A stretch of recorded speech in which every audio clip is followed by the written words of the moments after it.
Gildan Media presents Your Coach in a Box. Affordable, mind-enriching programs.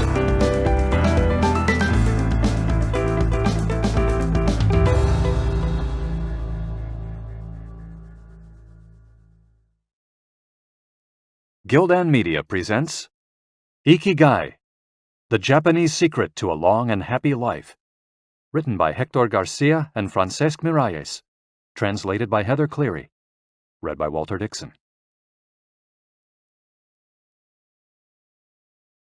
Prologue. Ikigai, a mysterious word. This audiobook first came into being on a rainy night in Tokyo, when its authors sat down together for the first time in one of the city's tiny bars. We had each read each other's work, but had never met, thanks to the thousands of miles that separate Barcelona from the capital of Japan. Then a mutual acquaintance put us in touch, launching a friendship that led to this project and seems destined to last a lifetime. The next time we got together, a year later, we strolled through a park in downtown Tokyo and ended up talking about trends in Western psychology, specifically logotherapy, which helps people find their purpose in life. We remarked that Viktor Frankl's logotherapy had gone out of fashion among practicing therapists, who favored other schools of psychology, though people still search for meaning in what they do and how they live. We ask ourselves things like, what is the meaning of my life? Is the point just to live longer, or should I seek a higher purpose? Why do some people know what they want and have a passion for life, while others languish in confusion? At some point in our conversation, the mysterious word Ikigai came up. This Japanese concept, which translates roughly as the happiness of always being busy, is like logotherapy, but it goes a step beyond. It also seems to be one way of explaining the extraordinary longevity of the Japanese, especially on the island of Okinawa, where there are 24.55 people over the age of 100 for every 100,000 inhabitants, far more than the global average. Those who study why the inhabitants of this island in the south of Japan live longer than people anywhere else in the world believe that one of the keys, in addition to a healthful diet, a simple life in the outdoors, green tea, and the subtropical climate, its average temperature is like that of Hawaii, is the Ikigai that shapes their lives. While researching this concept, we discovered that not a single book in the fields of psychology or personal development is dedicated to bringing this philosophy to the West. Is Ikigai the reason there are more centenarians in Okinawa than anywhere else? How does it inspire people to stay active until the very end? What is the secret to a long and happy life? As we explored the matter further, we discovered that one place in particular, Ogimi, a rural town on the north end of the island with a population of 3,000, boasts the highest life expectancy in the world, a fact that has earned it the nickname of the Village of Longevity. Okinawa is where most of Japan's shikuwasa, a lime-like fruit that packs an extraordinary antioxidant punch, comes from. Could that be Ogimi's secret to long life? Or is it the purity of the water used to brew its moringa tea? We decided to go study the secrets of the Japanese centenarians in person. After a year of preliminary research, we arrived in the village, where residents speak an ancient dialect and practice an animist religion that features long-haired forest sprites called bunagaya, with our cameras and recording devices in hand. As soon as we arrived, we could sense the incredible friendliness of its residents, who laughed and joked incessantly amid lush green hills fed by crystalline waters.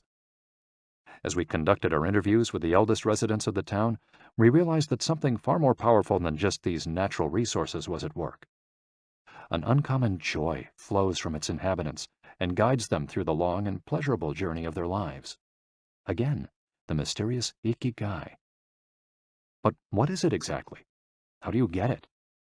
It never ceased to surprise us that this haven of nearly eternal life was located precisely in Okinawa, where 200,000 innocent lives were lost at the end of World War II. Rather than harbor animosity toward outsiders, however, Okinawans live by the principle of Ichariba Chode, a local expression that means treat everyone like a brother, even if you've never met them before. It turns out that one of the secrets to happiness of Ogimi's residents is feeling like part of a community. From an early age, they practice yui ma'aru, or teamwork, and so are used to helping one another.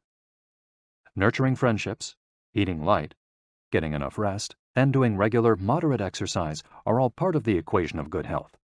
But at the heart of the joie de vivre that inspires these centenarians to keep celebrating birthdays and cherishing each new day is their ikigai.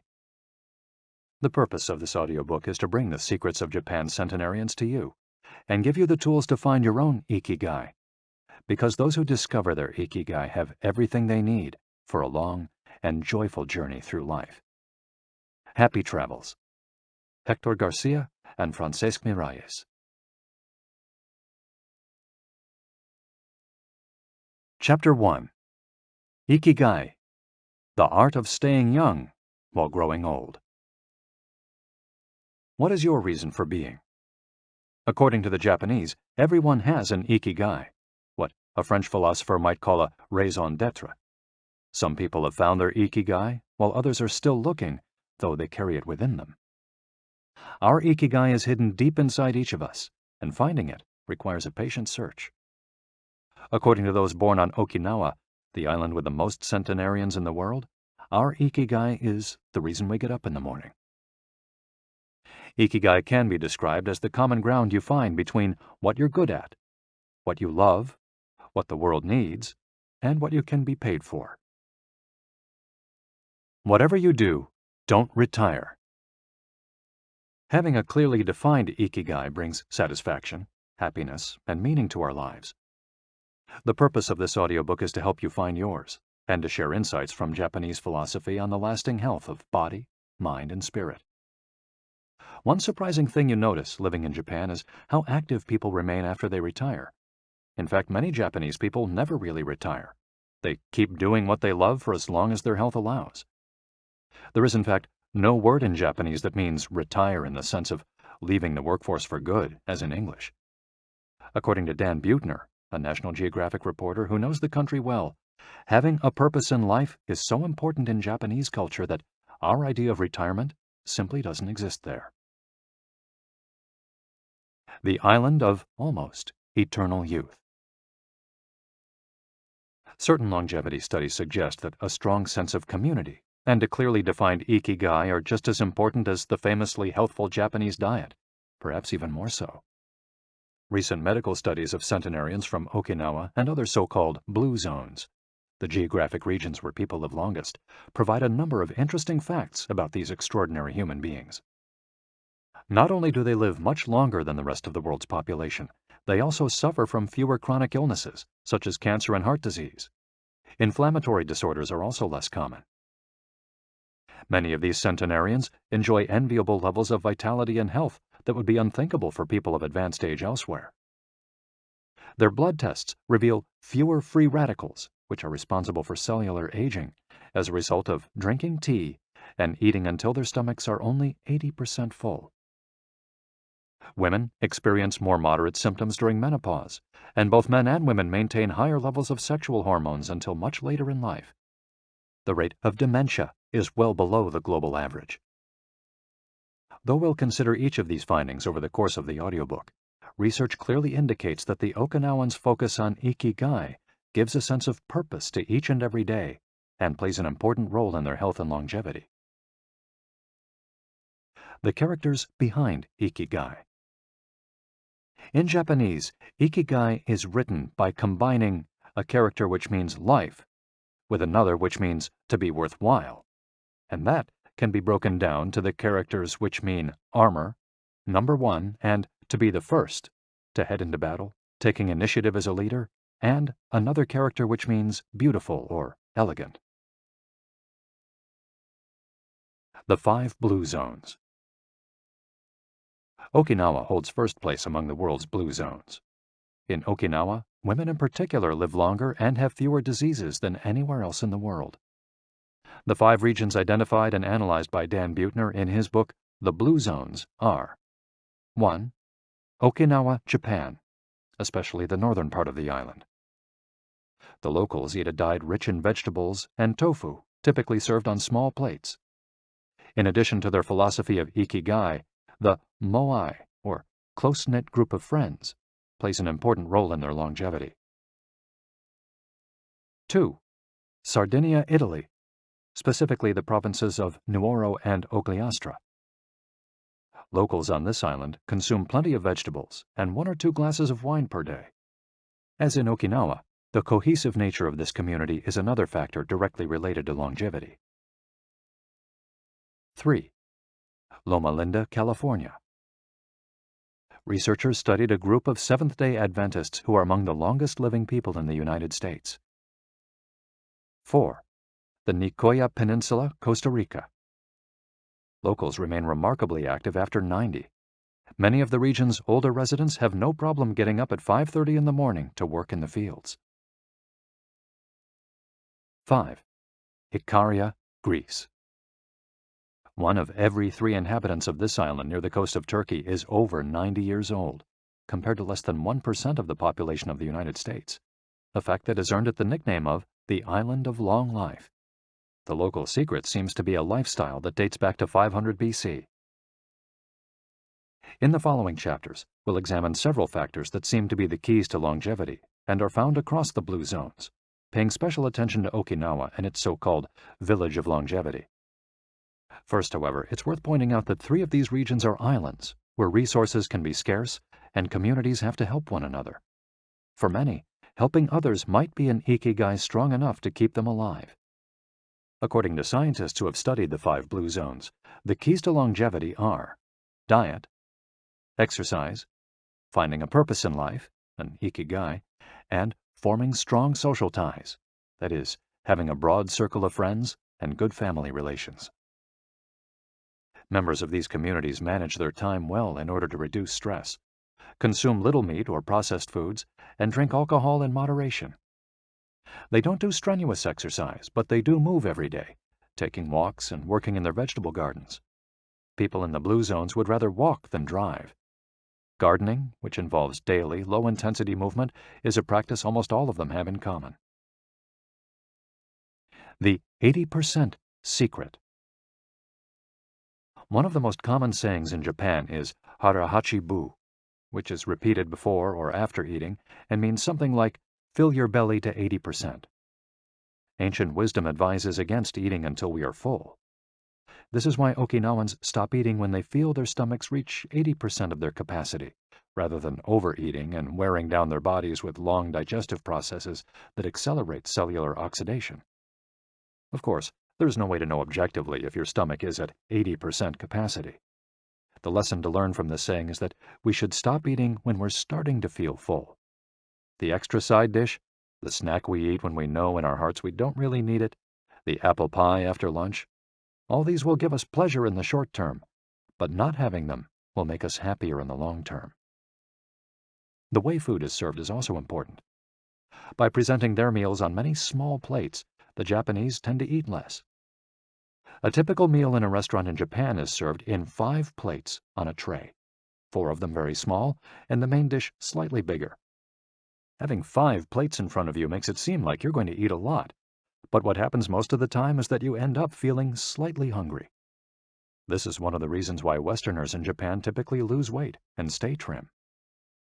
Recent studies by nutritionists reveal that Okinawans consume a daily average of 1,800 to 1,900 calories, compared to 2,200 to 3,300 in the United States, and have a body mass index between 18 and 22, compared to 26 or 27 in the United States.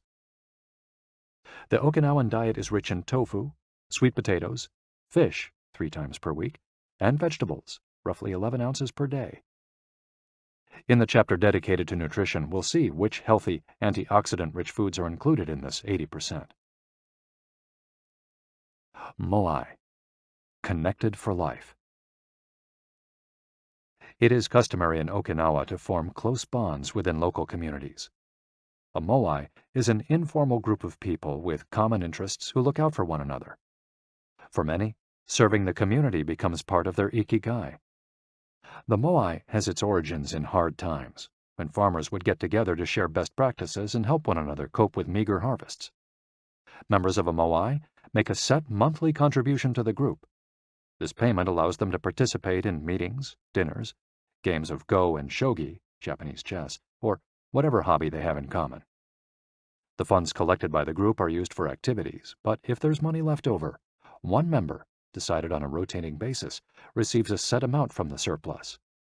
In this way, being part of a moai helps maintain emotional and financial stability. If a member of a moai is in financial trouble, he or she can get an advance from the group's savings. While the details of each moai's accounting practices vary according to the group and its economic means, the feeling of belonging and support gives the individual a sense of security and helps increase life expectancy. Following this brief introduction to the topics covered in this audiobook, we look at a few causes of premature aging in modern life, and then explore different factors related to Ikigai. Chapter 2. Anti-Aging Secrets. Little things that add up to a long and happy life. Aging's escape velocity and the rabbit. Imagine a sign far off in the future with a number on it that represents the age of your death. Every year that you live, you advance closer to the sign. When you reach the sign, you die. Now, imagine a rabbit holding the sign and walking to the future. Every year that you live, the rabbit is half a year as far away. After a while, you will reach the rabbit and die. But what if the rabbit could walk at a pace of 1 year for every year of your life? You would never be able to catch the rabbit, and therefore you would never die.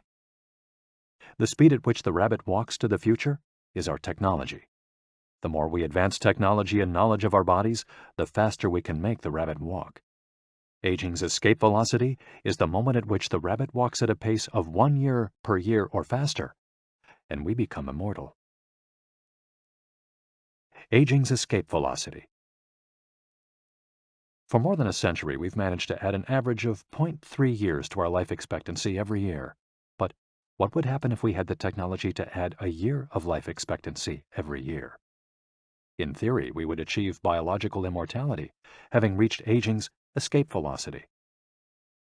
Researchers with an eye to the future, such as Ray Kurzweil and Aubrey de Grey, claim that we'll reach this escape velocity in a matter of decades.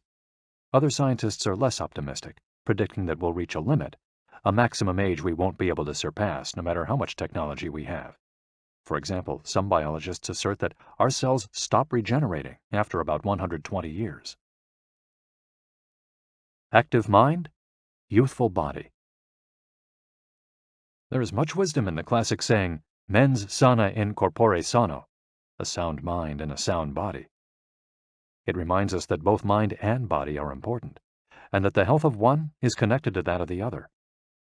It's been shown that maintaining an active, adaptable mind is one of the key factors in staying young. Having a youthful mind also drives you toward a healthy lifestyle that will slow the aging process. Just as a lack of physical exercise has negative effects on our bodies and mood, a lack of mental exercise is bad for us because it causes our neurons and neural connections to deteriorate, and as a result, reduces our ability to react to our surroundings. This is why it's so important to give your brain a workout. One pioneer in advocating for mental exercise is the Israeli neuroscientist Shlomo Bresnitz, who argues that the brain needs a lot of stimulation in order to stay in shape. As he stated in an interview with Edward Punset for the Spanish television program Redis, there is a tension between what is good for someone and what they want to do. This is because people, especially older people, like to do things as they've always done them. The problem is that when the brain develops ingrained habits, it doesn't need to think anymore. Things get done quickly and efficiently on automatic pilot, often in a very advantageous way. This creates a tendency to stick to routines, and the only way of breaking these is to confront the brain with new information. Presented with new information, the brain creates new connections and is revitalized. This is why it's so important to expose yourself to change, even if stepping outside your comfort zone means feeling a bit of anxiety. The effects of mental training have been scientifically demonstrated. According to Collins Hemingway and Shlomo Bresnitz in their book Maximum Brain Power, Challenging the Brain for Health and Wisdom, mental training is beneficial on many levels. You begin exercising your brain by doing a certain task for the first time, he writes, and at first it seems very difficult, but as you learn how to do it, the training is already working. The second time you realize that it's easier, not harder to do because you're getting better at it. This has a fantastic effect on a person's mood. In and of itself, it's a transformation that affects not only the results obtained, but also his or her self-image. This description of a mental workout might sound a bit formal, but simply interacting with others, playing a game, for example, offers new stimuli and helps prevent the depression that can come with solitude. Our neurons start to age while we're still in our 20s. This process is slowed, however, by intellectual activity, curiosity, and a desire to learn. Dealing with new situations, learning something new every day, playing games, and interacting with other people seem to be essential for anti-aging strategies for the mind. Furthermore, a more positive outlook in this regard will yield greater mental benefits. Stress, accused of killing longevity. Many people seem older than they are. Research into the causes of premature aging has shown that stress has a lot to do with it, because the body wears down much faster during periods of crisis. The American Institute of Stress investigated this degenerative process and concluded that most health problems are caused by stress. Researchers at the Heidelberg University Hospital conducted a study in which they subjected a young doctor to a job interview, which they made even more stressful by forcing him to solve complex math problems for 30 minutes. Afterward, they took a blood sample. What they discovered was that his antibodies had reacted to stress the same way they react to pathogens, activating the proteins that trigger an immune response. The problem is that this response not only neutralizes harmful agents, it also damages healthy cells, leading them to age prematurely. The University of California conducted a similar study, taking data and samples from 39 women who had high levels of stress due to the illness of one of their children, and comparing them to samples from women with healthy children and low levels of stress. They found that stress promotes cellular aging by weakening cell structures known as telomeres, which affect cellular regeneration and how our cells age. As the study revealed, the greater the stress, the greater the degenerative effects on cells. How does stress work? These days, people live at a frantic pace and in a nearly constant state of competition. At this fever pitch, stress is a natural response to the information being received by the body as potentially dangerous or problematic. Theoretically, this is a useful reaction, as it helps us survive in hostile surroundings. Over the course of our evolution, we have used this response to deal with difficult situations and to flee from predators. The alarm that goes off in our head makes our neurons activate the pituitary gland, which produces hormones that release corticotropin, which in turn circulates through the body via the sympathetic nervous system. The adrenal gland is then triggered to release adrenaline and cortisol. Adrenaline raises our respiratory rate and pulse and prepares our muscles for action, getting the body ready to react to perceived danger, while cortisol increases the release of dopamine and blood glucose, which is what gets us charged up and allows us to face challenges. These processes are, in moderation, beneficial. They help us overcome challenges in our daily lives. Nonetheless, the stress to which human beings are subjected today is clearly harmful. Compare the lives of cave dwellers with modern humans. Cave dwellers were relaxed most of the time. Modern humans work most of the time and are alert to any and all threats. Cave dwellers felt stress only in very specific situations. Modern humans are online or waiting for notifications from their cell phones 24 hours a day. To cave dwellers, the threats were real. A predator could end their lives at any moment. For modern humans, the brain associates the ping of a cell phone or an email notification with the threat of a predator. For cave dwellers, high doses of cortisol and adrenaline at moments of danger kept the body healthy. In modern humans, low doses of cortisol flow constantly through the body, with implications for a range of health problems, including adrenal fatigue and chronic fatigue syndrome. Stress has a degenerative effect over time. A sustained state of emergency affects the neurons associated with memory, as well as inhibiting the release of certain hormones, the absence of which can cause depression. Its secondary effects include irritability, insomnia, anxiety, and high blood pressure. As such, though challenges are good for keeping mind and body active, we should adjust our high-stress lifestyles in order to avoid the premature aging of our bodies. Be mindful about reducing stress. Whether or not the threats we perceive are real, Stress is an easily identifiable condition that not only causes anxiety, but is also highly psychosomatic, affecting everything from our digestive system to our skin. This is why prevention is so important in avoiding the toll that stress takes on us, and why many experts recommend practicing mindfulness. The central premise of this stress reduction method is focusing on the self, noticing our responses, even if they are conditioned by habit, in order to be fully conscious of them.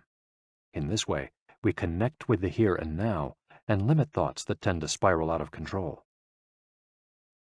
We have to learn to turn off the autopilot that's steering us in an endless loop. We all know people who snack while talking on the phone or watching the news. You ask them if the omelet they just ate had an onion in it, and they can't tell you, says Roberto Alcibar, who abandoned his fast-paced life to become a certified instructor of mindfulness after an illness threw him into a period of acute stress. One way to reach such a state of mindfulness is through meditation, which helps filter the information that reaches us from the outside world. It can also be achieved through breathing exercises, yoga, and body scans. Achieving mindfulness involves a gradual process of training, but with a bit of practice, we can learn to focus our mind completely, which reduces stress and helps us live longer. A little stress is good for you. While sustained, intense stress is a known enemy of longevity and both mental and physical health, low levels of stress have been shown to be beneficial. After observing a group of test subjects for more than 20 years, Dr. Howard S. Friedman, a psychology professor at the University of California, Riverside, discovered that people who maintained a low level of stress, who faced challenges and put their heart and soul into their work in order to succeed, lived longer than those who chose a more relaxed lifestyle and retired earlier. From this, he concluded that a small dose of stress is a positive thing, as those who live with low levels of stress tend to develop healthier habits, smoke less, and drink less alcohol. Given this, it's not surprising that many of the supercentenarians, people who live to be 110 or more, whom you'll meet in this audiobook, talk about having lived intense lives and working well into old age. A lot of sitting will age you. In the Western world in particular, the rise in sedentary behavior has led to numerous diseases, such as hypertension and obesity, which in turn affect longevity. Spending too much time seated at work or at home not only reduces muscular and respiratory fitness, but also increases appetite and curbs the desire to participate in activities. Being sedentary can lead to hypertension, imbalanced eating, cardiovascular disease, osteoporosis, and even certain kinds of cancer.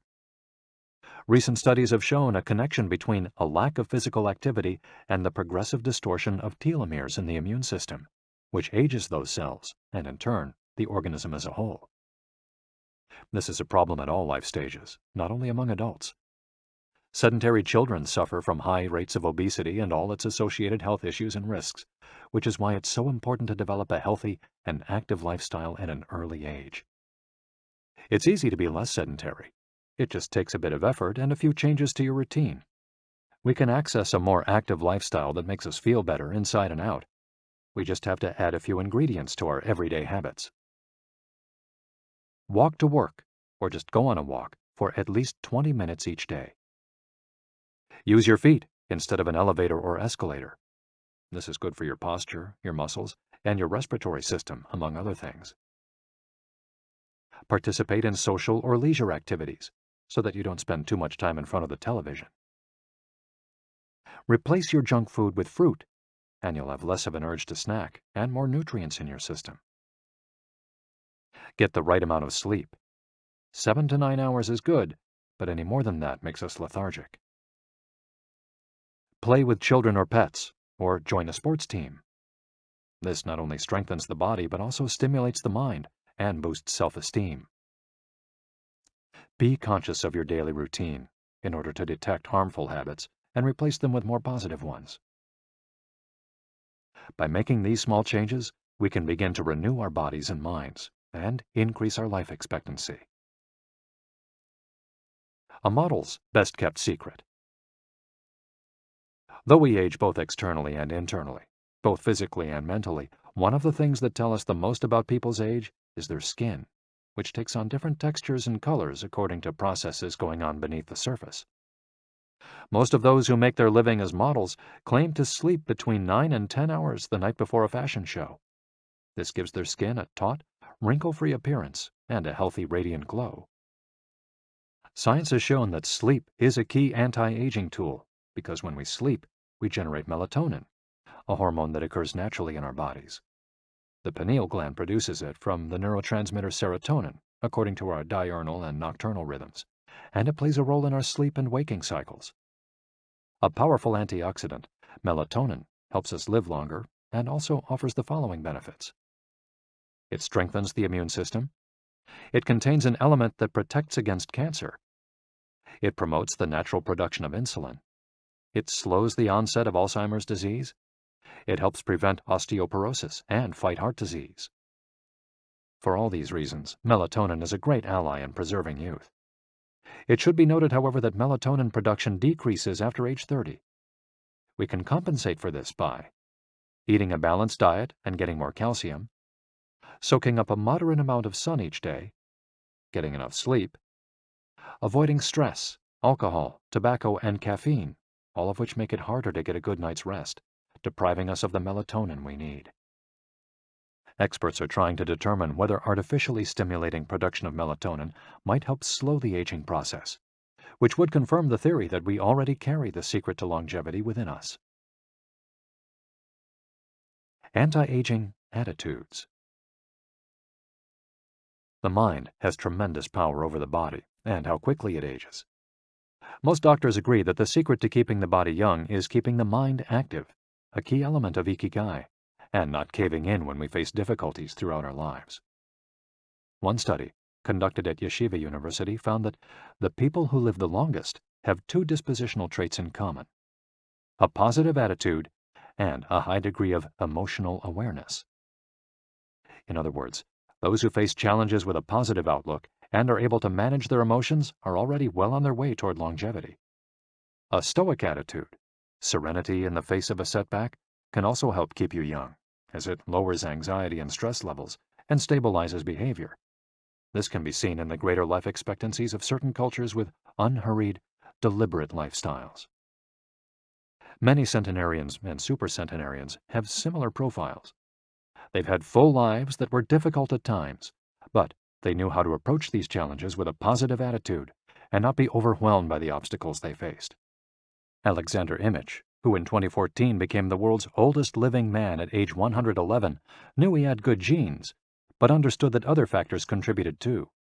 "The life you live is equally or more important for longevity," he said in an interview with Reuters after being added to Guinness World Records in 2014. An Ode to Longevity. During our stay in Ogimi, the village that holds the Guinness record for longevity, a woman who was about to turn 100 years old sang the following song for us in a mixture of Japanese and the local dialect. "To keep healthy and have a long life, eat just a little of everything with relish.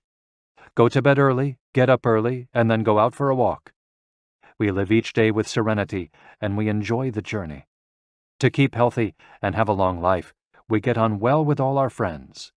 Spring, summer, fall, winter, we happily enjoy all the seasons. The secret is not to get distracted by how old the fingers are, from the fingers to the head and back once again.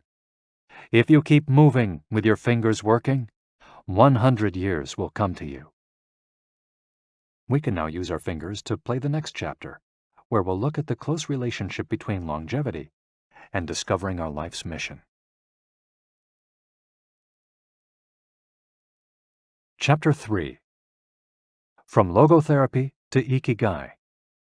How to live longer and better by finding your purpose. What is logotherapy?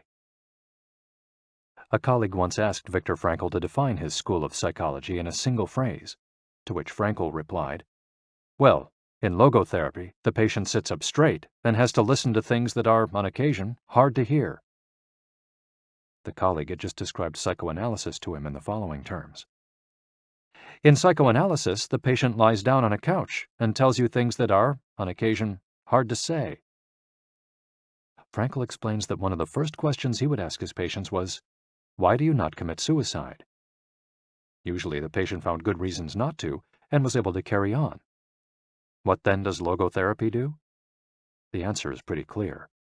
It helps you find reasons to live. Logotherapy pushes patients to consciously discover their life's purpose in order to confront their neuroses. Their quest to fulfill their destiny then motivates them to press forward, breaking the mental chains of the past and overcoming whatever obstacles they encounter along the way. Something to live for. A study conducted by Frankl in his Vienna clinic found that among both patients and personnel, around 80% believed that human beings needed a reason for living, and around 60% felt they had someone or something in their lives worth dying for. The search for meaning. The search for purpose became a personal driving force that allowed Frankl to achieve his goals. The process of logotherapy can be summarized in these 5 steps. 1. A person feels empty, frustrated, or anxious. 2.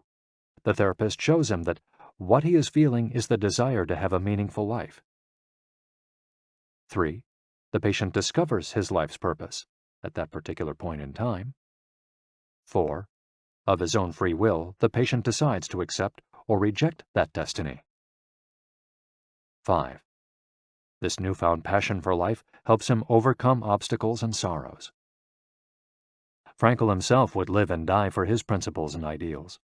His experiences as a prisoner at Auschwitz showed him that everything can be taken from a man but one thing, the last of the human freedoms: to choose one's attitude in any given set of circumstances, to choose one's own way. It was something he had to go through alone, without any help, and it inspired him for the rest of his life. 10 differences between psychoanalysis and logotherapy. Psychoanalysis: the patient reclines on a couch like a patient. Logotherapy: the patient sits facing the therapist, who guides him or her without passing judgment. Psychoanalysis is retrospective, it looks to the past. Logotherapy looks toward the future. Psychoanalysis is introspective, it analyzes neuroses.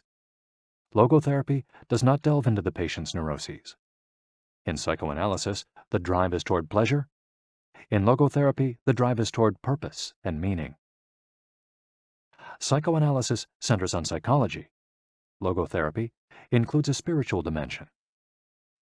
Psychoanalysis works on psychogenic neuroses. Logotherapy also works on noogenic or existential neuroses. Psychoanalysis analyzes the unconscious origin of conflicts, instinctual dimension. Logotherapy deals with conflicts when and where they arise, spiritual dimension. Psychoanalysis limits itself to the patient's instincts. Logotherapy also deals with spiritual realities. Psychoanalysis is fundamentally incompatible with faith. Logotherapy is compatible with faith. Psychoanalysis seeks to reconcile conflicts and satisfy impulses and instincts. Logotherapy seeks to help the patient find meaning in his life and satisfy his moral principles. Fight for yourself. Existential frustration arises when our life is without purpose or when that purpose is skewed. In Frankl's view, however, there's no need to see this frustration as an anomaly or a symptom of neurosis. Instead, it can be a positive thing, a catalyst for change. Logotherapy does not see this frustration as mental illness, the way other forms of therapy do, but rather as spiritual anguish, a natural and beneficial phenomenon that drives those who suffer from it to seek a cure, whether on their own or with the help of others, and in so doing, find greater satisfaction in life. It helps them change their own destiny. Logotherapy enters the picture if a person needs help doing this, if he needs guidance in discovering his life's purpose, and later in overcoming conflict so he can keep moving towards his objective. In Man's Search for Meaning, Frankl cites one of Nietzsche's famous aphorisms: "He who has a why to live can bear with almost any how." Based on his own experience, Frankl believed that our health depends on that natural tension that comes from comparing what we've accomplished so far with what we'd like to achieve in the future. What we need, then, is not a peaceful existence, but a challenge we can strive to meet by applying all the skills at our disposal. Existential crisis, on the other hand, is typical of modern societies in which people do what they're told to do or what others do, rather than what they want to do. They often try to fill the gap between what is expected of them and what they want for themselves with economic power or physical pleasure, or by numbing their senses. It can even lead to suicide. Sunday neurosis, for example, is what happens when, without the obligations and commitments of the work week, the individual realizes how empty he is inside. He has to find a solution. Above all, he has to find his purpose, his reason for getting out of bed, his ikigai. I feel empty inside. In a study conducted at the Vienna Polyclinic Hospital, Frankel's team found that 55% of the patients they interviewed were experiencing some degree of existential crisis. According to logotherapy, discovering one's purpose in life helps an individual fill that existential void. Frankel, a man who faced his problems and turned his objectives into actions, could look back on his life in peace as he grew old.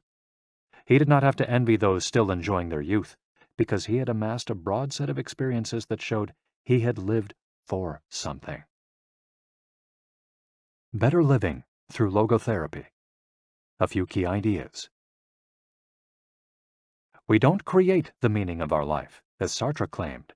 We discover it. We each have a unique reason for being, which can be adjusted or transformed many times over the years. Just as worry often brings about precisely the thing that was feared, excessive attention to a desire, or hyperintention, can keep that desire from being fulfilled. Humor can help break negative cycles and reduce anxiety. We all have the capacity to do noble or terrible things. The side of the equation we end up on depends on our decisions, not on the condition in which we find ourselves.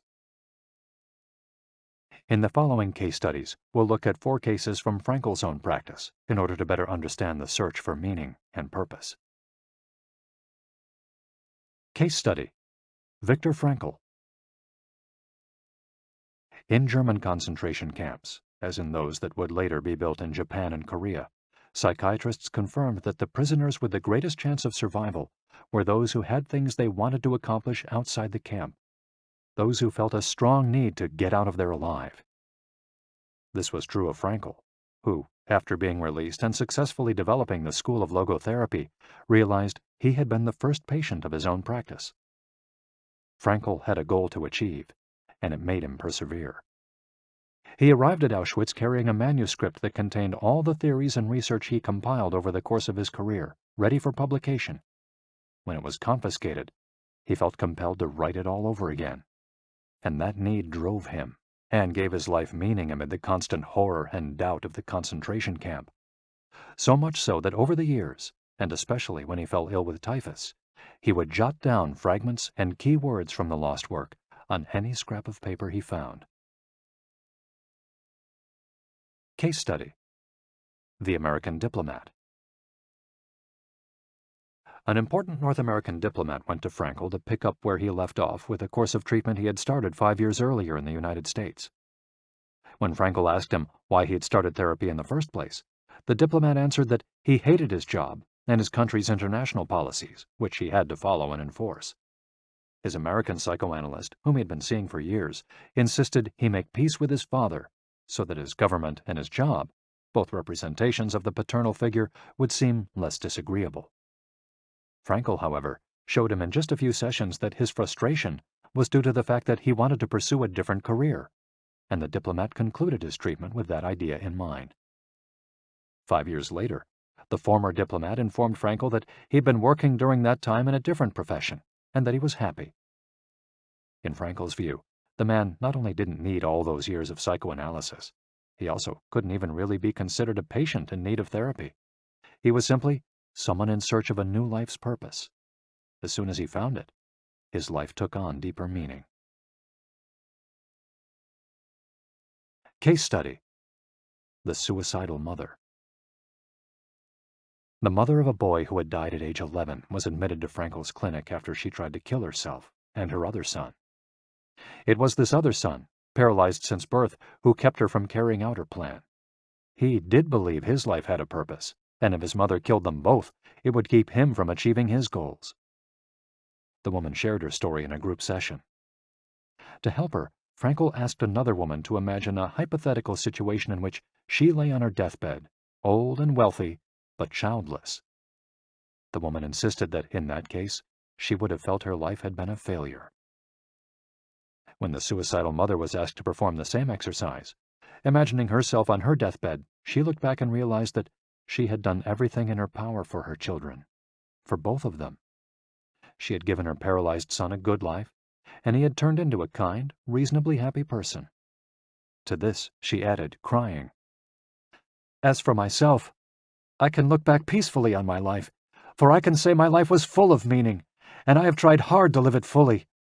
I have done my best. I have done my best for my son. My life was no failure." In this way, by imagining herself on her deathbed and looking back, the suicidal mother found the meaning that, though she was not aware of it, her life already had.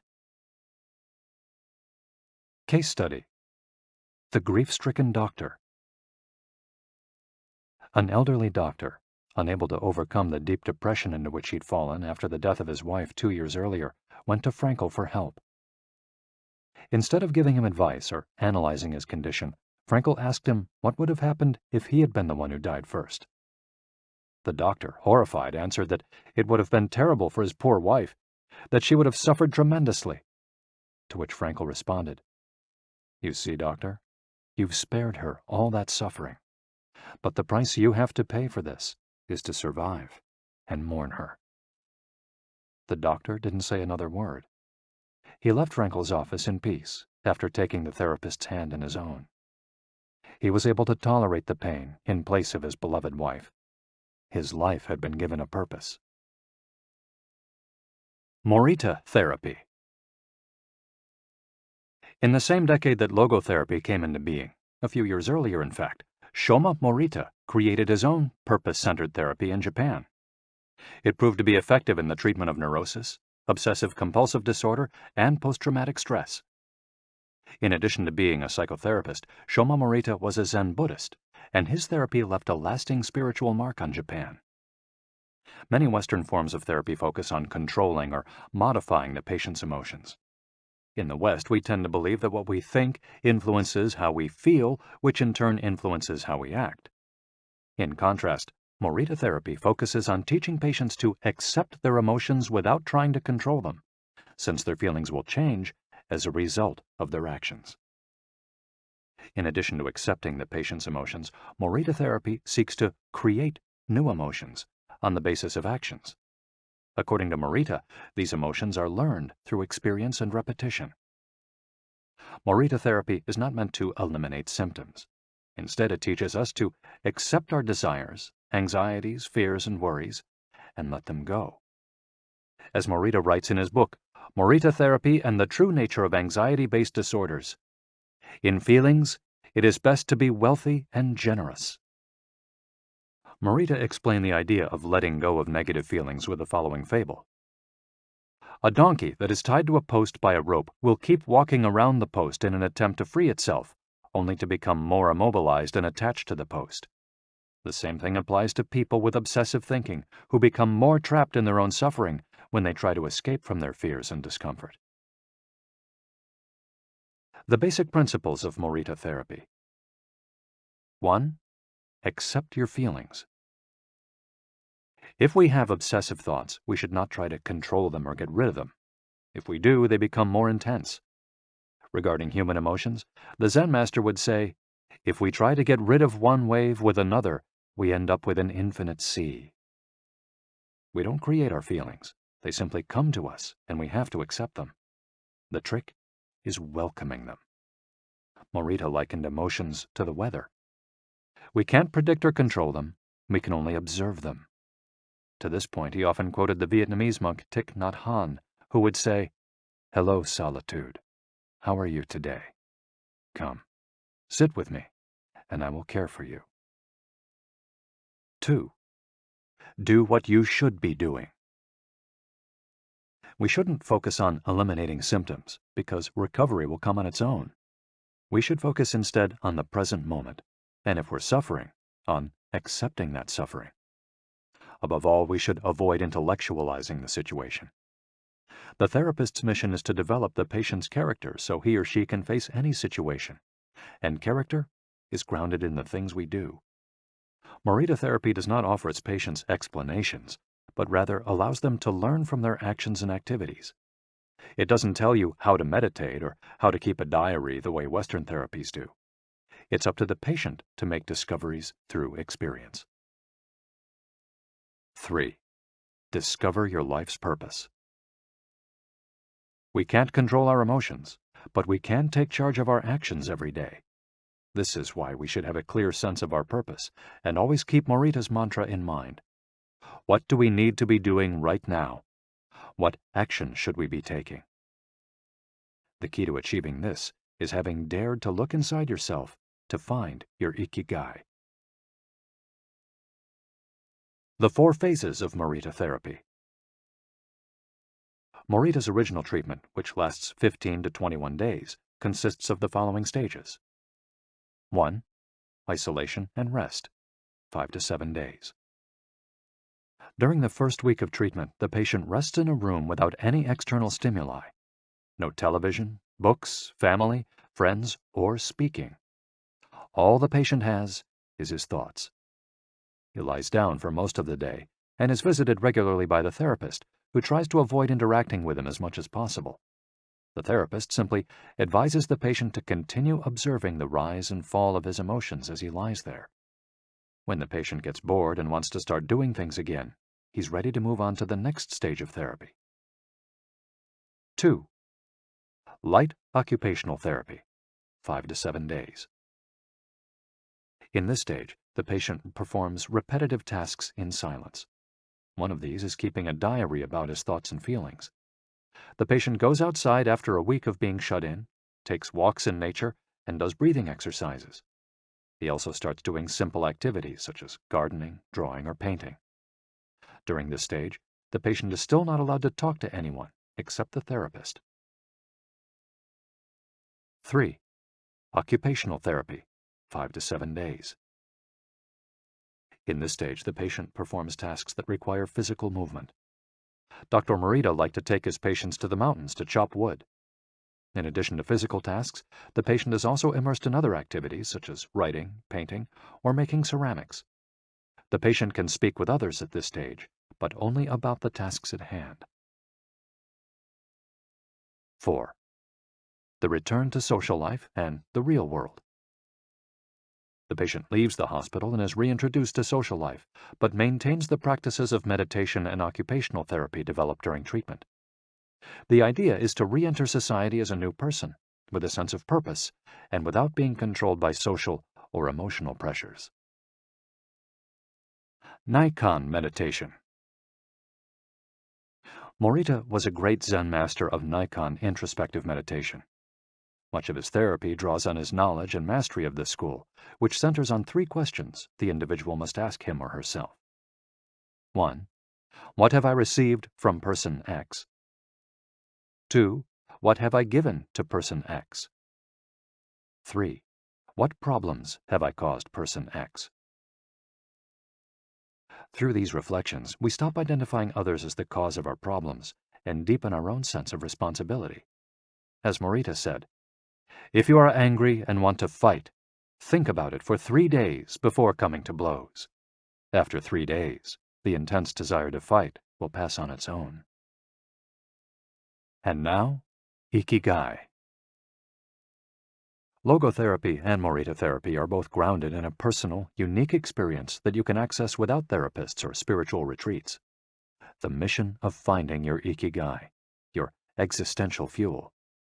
Once you find it, it's only a matter of having the courage and making the effort to stay on the right path.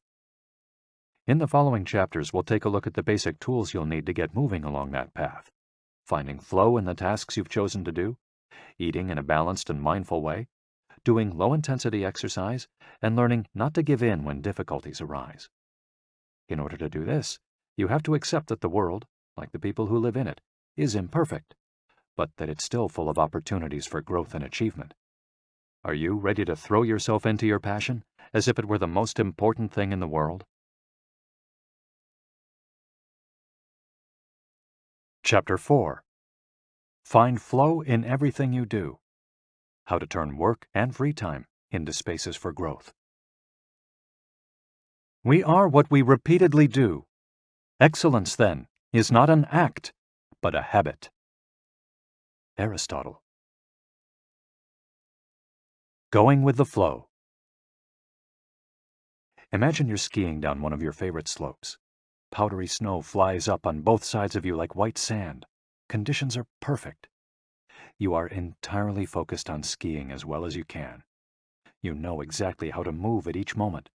There is no future, no past, there is only the present. You feel the snow, your skis, your body, and your consciousness united as a single entity. You are completely immersed in the experience, not thinking about or distracted by anything else. Your ego dissolves, and you become part of what you're doing. This is the kind of experience Bruce Lee described with his famous, "Be water, my friend."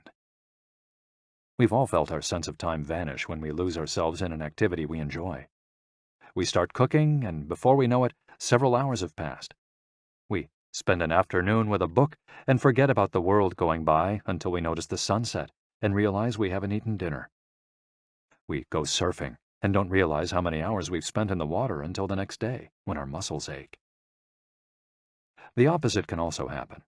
When we have to complete a task we don't want to do, every minute feels like a lifetime, and we can't stop looking at our watch.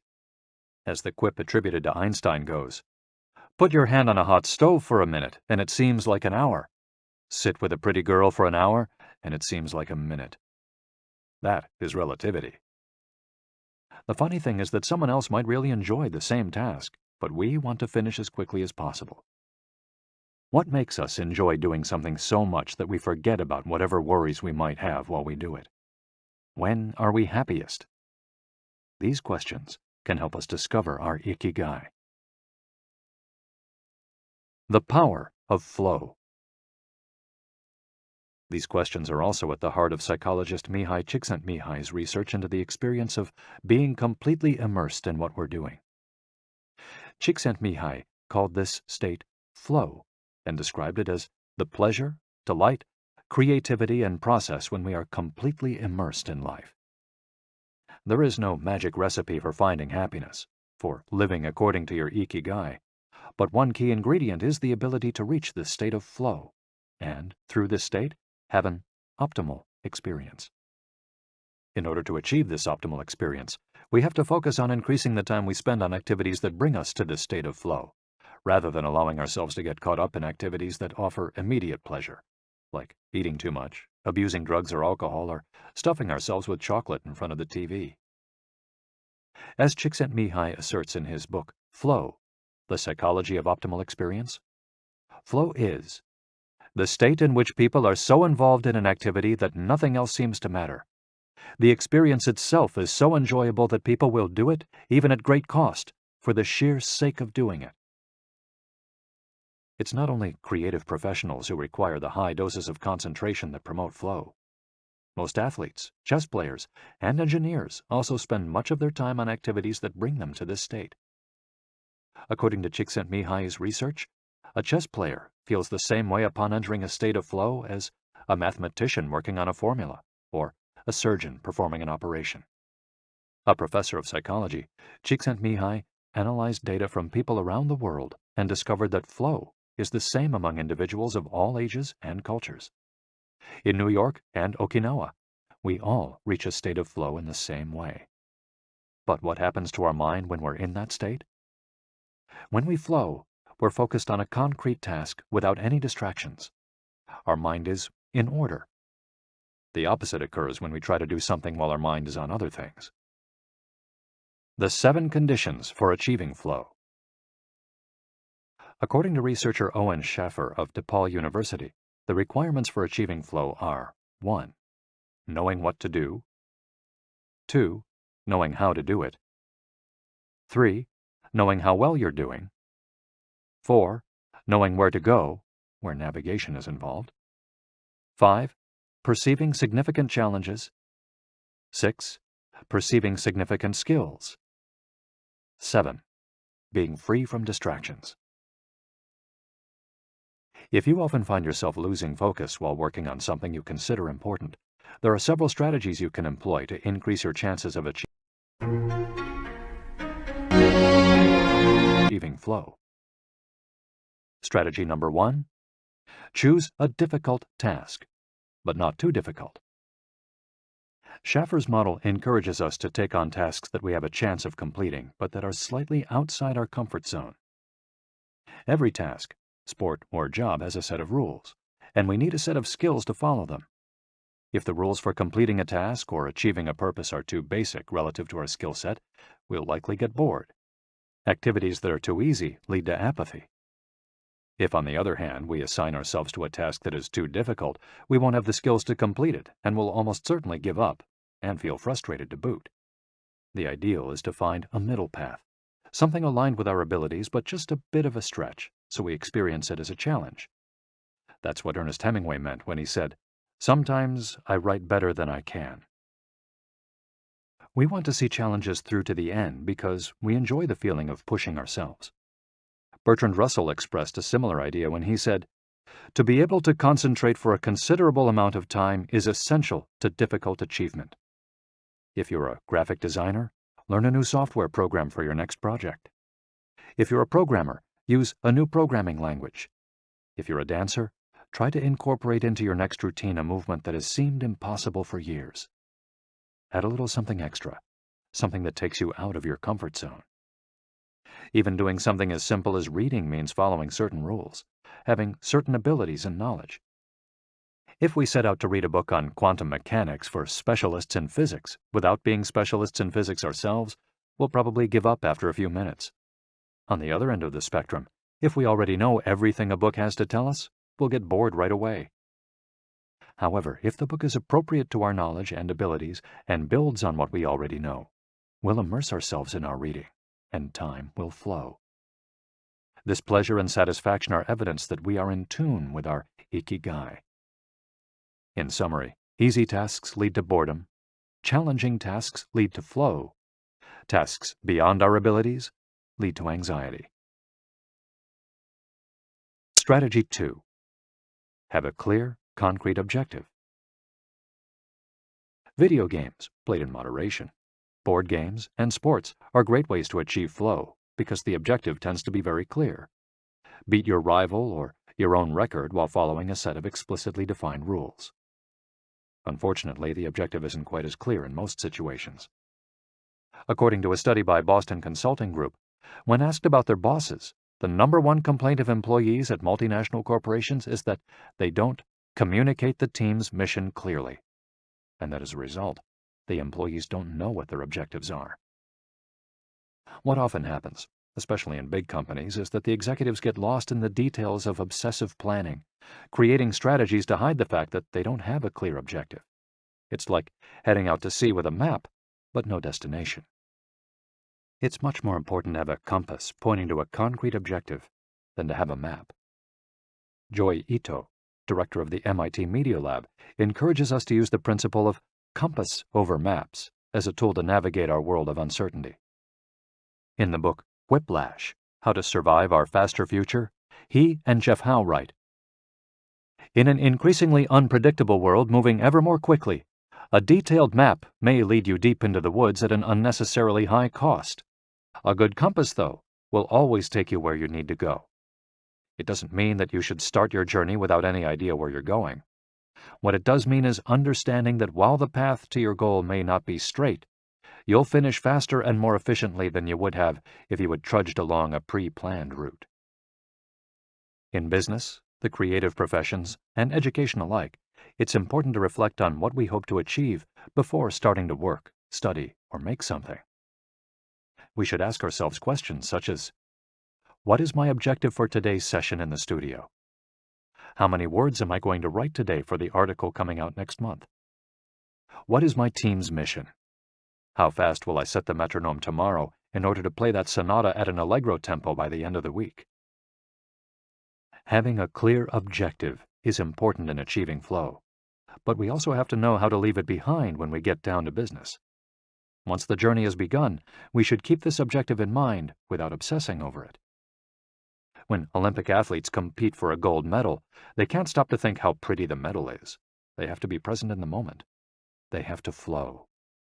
If they lose focus for a second, thinking how proud they'll be to show the medal to their parents, they'll almost certainly commit an error at a critical moment and will not win the competition. One common example of this is writer's block. Imagine that a writer has to finish a novel in 3 months. The objective is clear. The problem is that the writer can't stop obsessing over it. Every day she wakes up thinking, I have to write that novel. And every day she sets about reading the newspaper and cleaning the house. Every evening she feels frustrated and promises she'll get to work the next day. Days, weeks, and months pass, and the writer still hasn't gotten anything down on the page, when all it would have taken was to sit down and get that first word out, then the second, to flow with the project, expressing her ikigai. As soon as you take these first small steps, your anxiety will disappear and you'll achieve a pleasant flow in the activity you're doing. Getting back to Albert Einstein, a happy man is too satisfied with the present to dwell on the future. To summarize, a vague objective leads to confusion, time and energy wasted on meaningless tasks, and mental block. A clearly defined objective and a focus on process leads to flow.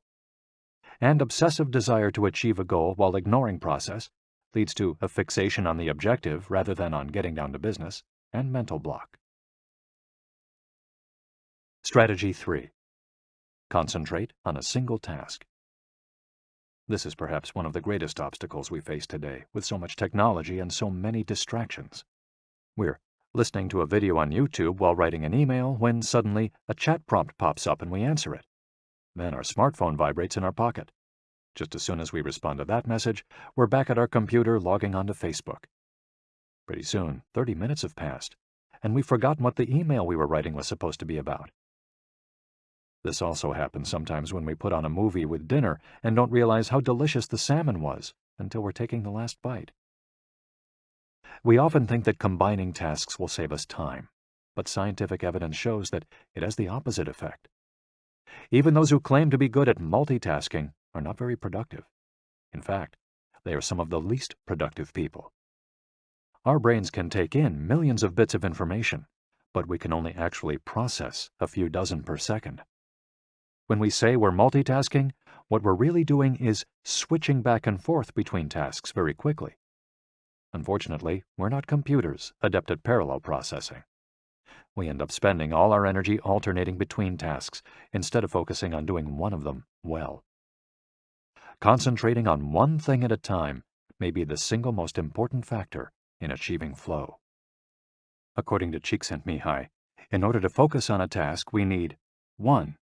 To be in a distraction-free environment, and 2.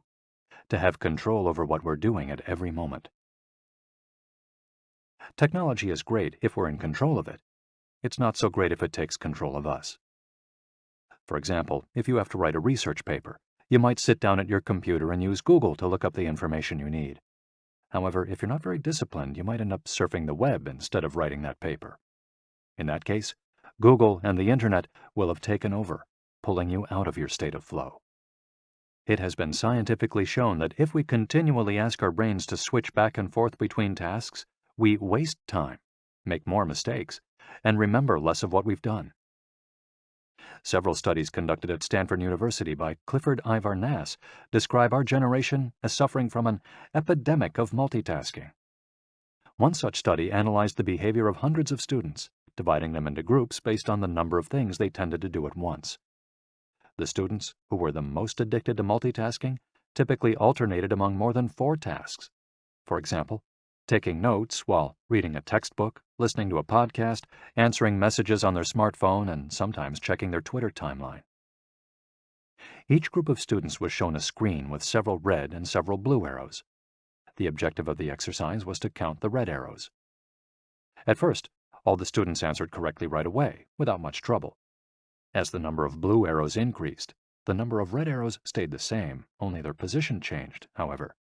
The students accustomed to multitasking had serious trouble counting the red arrows in the time allotted, or as quickly as the students who did not habitually multitask, for one very simple reason. They got distracted by the blue arrows. Their brains were trained to pay attention to every stimulus, regardless of its importance, while the brains of other students were trained to focus on a single task, in this case, counting the red arrows and ignoring the blue ones. Other studies indicate that working on several things at once lowers our productivity by at least 60% and our IQ by more than 10 points. One study funded by the Swedish Council for Working Life and Social Research found that a sample group of more than 4,000 young adults between the ages of 20 and 24 who were addicted to their smartphones got less sleep, felt less connected to their community at school, and were more likely to show signs of depression. In summary, concentrating on a single task makes achieving flow more likely, increases productivity, increases our power of retention, makes us less likely to make mistakes, helps us feel calm and in control of the task at hand, causes us to become more considerate as we pay full attention to those around us, and increases creativity. Multitasking makes achieving flow impossible, decreases productivity by 60%, though it doesn't seem to, makes it harder to remember things, makes us more likely to make mistakes, makes us feel stressed by the sensation that we're losing control, that our tasks are controlling us, causes us to hurt those around us through our addiction to stimuli, always checking our phones, always on social media, and reduces creativity. What can we do to avoid falling victim to this flow-impeding epidemic? How can we train our brains to focus on a single task? Here are a few ideas for creating a space and time free of distractions to increase our chances of reaching a state of flow, and thereby getting in touch with our ikigai. Don't look at any kind of screen for the first hour you're awake and the last hour before you go to sleep. Turn off your phone before you achieve flow. There is nothing more important than the task you've chosen to do during this time. If this seems too extreme, enable the Do Not Disturb function, so only the people closest to you contact you in case of emergency. Designate one day of the week, perhaps a Saturday or Sunday, a day of technical fasting, making exceptions for e-readers without Wi-Fi or MP3 players. Go to a cafe that doesn't have Wi-Fi. Read and respond to email only once or twice per day. Define those times clearly and stick to them. Try the Pomodoro technique. Get yourself a kitchen timer. Some are made to look like a pomodoro or a tomato, and commit to working on a single task as long as it's running. The Pomodoro technique recommends 25 minutes of work and 5 minutes of rest for each cycle, but you can also do 50 minutes of work and 10 minutes of rest. Find the pace that's best for you. The most important thing is to be disciplined in completing each cycle. Start your work session with a ritual you enjoy, and end it with a reward. Train your mind to return to the present when you find yourself getting distracted. Practice mindfulness or another form of meditation. Go for a walk or a swim, whatever will help you get centered again. Work in a space where you will not be distracted. If you can't do this at home, go to a library, a cafe, or, if your task involves playing the saxophone, a music studio. If you find that your surroundings continue to distract you, keep looking until you find the right place. Divide each activity into groups of related tasks and assign each group its own place and time. For example, if you're writing a magazine article, you could do research and take notes at home in the morning, write in the library in the afternoon, and edit on the couch at night. Bundle routine tasks, such as sending out invoices, making phone calls, and so on, and do them all at once. A summary of the advantages of flow versus the disadvantages of distraction. A focused mind versus a wandering mind. Living in the present versus thinking about the past and the future. Being free from worry versus having concerns about our daily life and the people around us invading our thoughts. Having the hours fly by versus having every minute seem endless. With flow, we feel in control. With distraction, we lose control and fail to complete the task at hand, or other tasks or people keep us from our work. With flow, we prepare thoroughly. With distraction, we act without being prepared. With flow, we know what we should be doing at any given moment. When distracted, we frequently get stuck and don't know how to proceed. With flow, our mind is clear and overcomes all obstacles to the flow of thought. With distraction, we're plagued by doubts, concerns, and low self-esteem. With flow, it's pleasant. With distraction, it's boring and exhausting. And with flow, our ego fades. We're not the ones controlling the activity or task we're doing. The task is leading us. And with distraction, constant self-criticism. Our ego is present, and we feel frustrated. Flow in Japan. Takumis, engineers, geniuses, and otakus. What do takumis, artisans, engineers, inventors, and otakus, fans of anime and manga, have in common? They all understand the importance of flowing with their ikigai at all times. One widespread stereotype about people in Japan is that they're exceptionally dedicated and hard-working, even though some Japanese people say they look like they're working harder than they really are. There is no doubt, though, about their ability to be completely absorbed in a task, or about their perseverance when there's a problem to be solved. One of the first words one learns when starting Japanese lessons is ganbaru, which means to persevere, or to stay firm by doing one's best. Japanese people often apply themselves to even the most basic tasks with an intensity that borders on obsession. We see this in all kinds of contexts, from the retirees taking meticulous care of their rice fields in the mountains of Nagano to the college students working the weekend shift in convenience stores known as konbinis. If you go to Japan, you'll experience this attention to detail firsthand in almost every transaction. Walk into one of the stores that sell handcrafted objects in Naha, Kanazawa, or Kyoto, and you'll also discover that Japan is a treasure trove of traditional craft work. The people of Japan have a unique talent for creating new technologies while preserving artisanal traditions and techniques. The art of the takumi. Toyota employs artisans who are able to make a certain type of screw by hand. These takumi, or experts in a particular manual skill, are extremely important at Toyota, and they are hard to replace. Some of them are the only people who know how to perform their exact skill, and it doesn't seem as though a new generation is going to take up the mantle. Turntable needles are another example. They're produced almost exclusively in Japan, where you can find the last remaining people who know how to use the machinery required to make these precision needles, and who are trying to pass on their knowledge to their descendants. We met a takumi on a visit to Kumano, a small town near Hiroshima. We were there for the day, working on a photo essay for one of the most famous brands of makeup brushes in the West.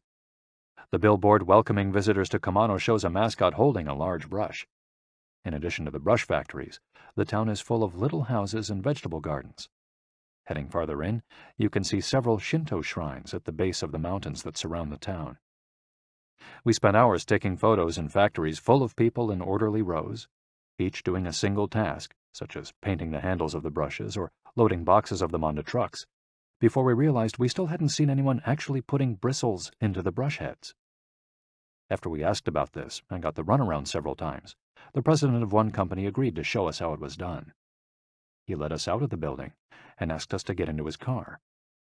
After a 5-minute drive, we parked next to another, smaller structure and climbed the stairs. He opened a door, and we walked into a small room filled with windows that let in lovely natural light.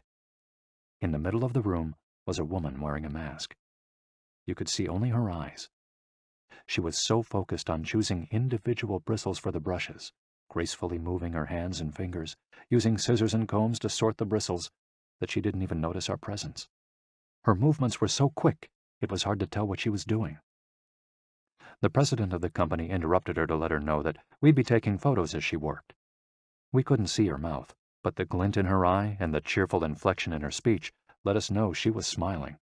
She looked happy and proud, talking about her work and responsibilities. We had to use extremely fast shutter speeds to capture her movements. Her hands danced and flowed in concert with her tools and the bristles she was sorting. The president told us that this takumi was one of the most important people in the company, even though she was hidden away in a separate building. Every bristle of every brush the company made passed through her hands. Steve Jobs in Japan. Apple co-founder Steve Jobs was a big fan of Japan. Not only did he visit the Sony factories in the 1980s and adopt many of their methods when he founded Apple, he was also captivated by the simplicity and quality of Japanese porcelain in Kyoto.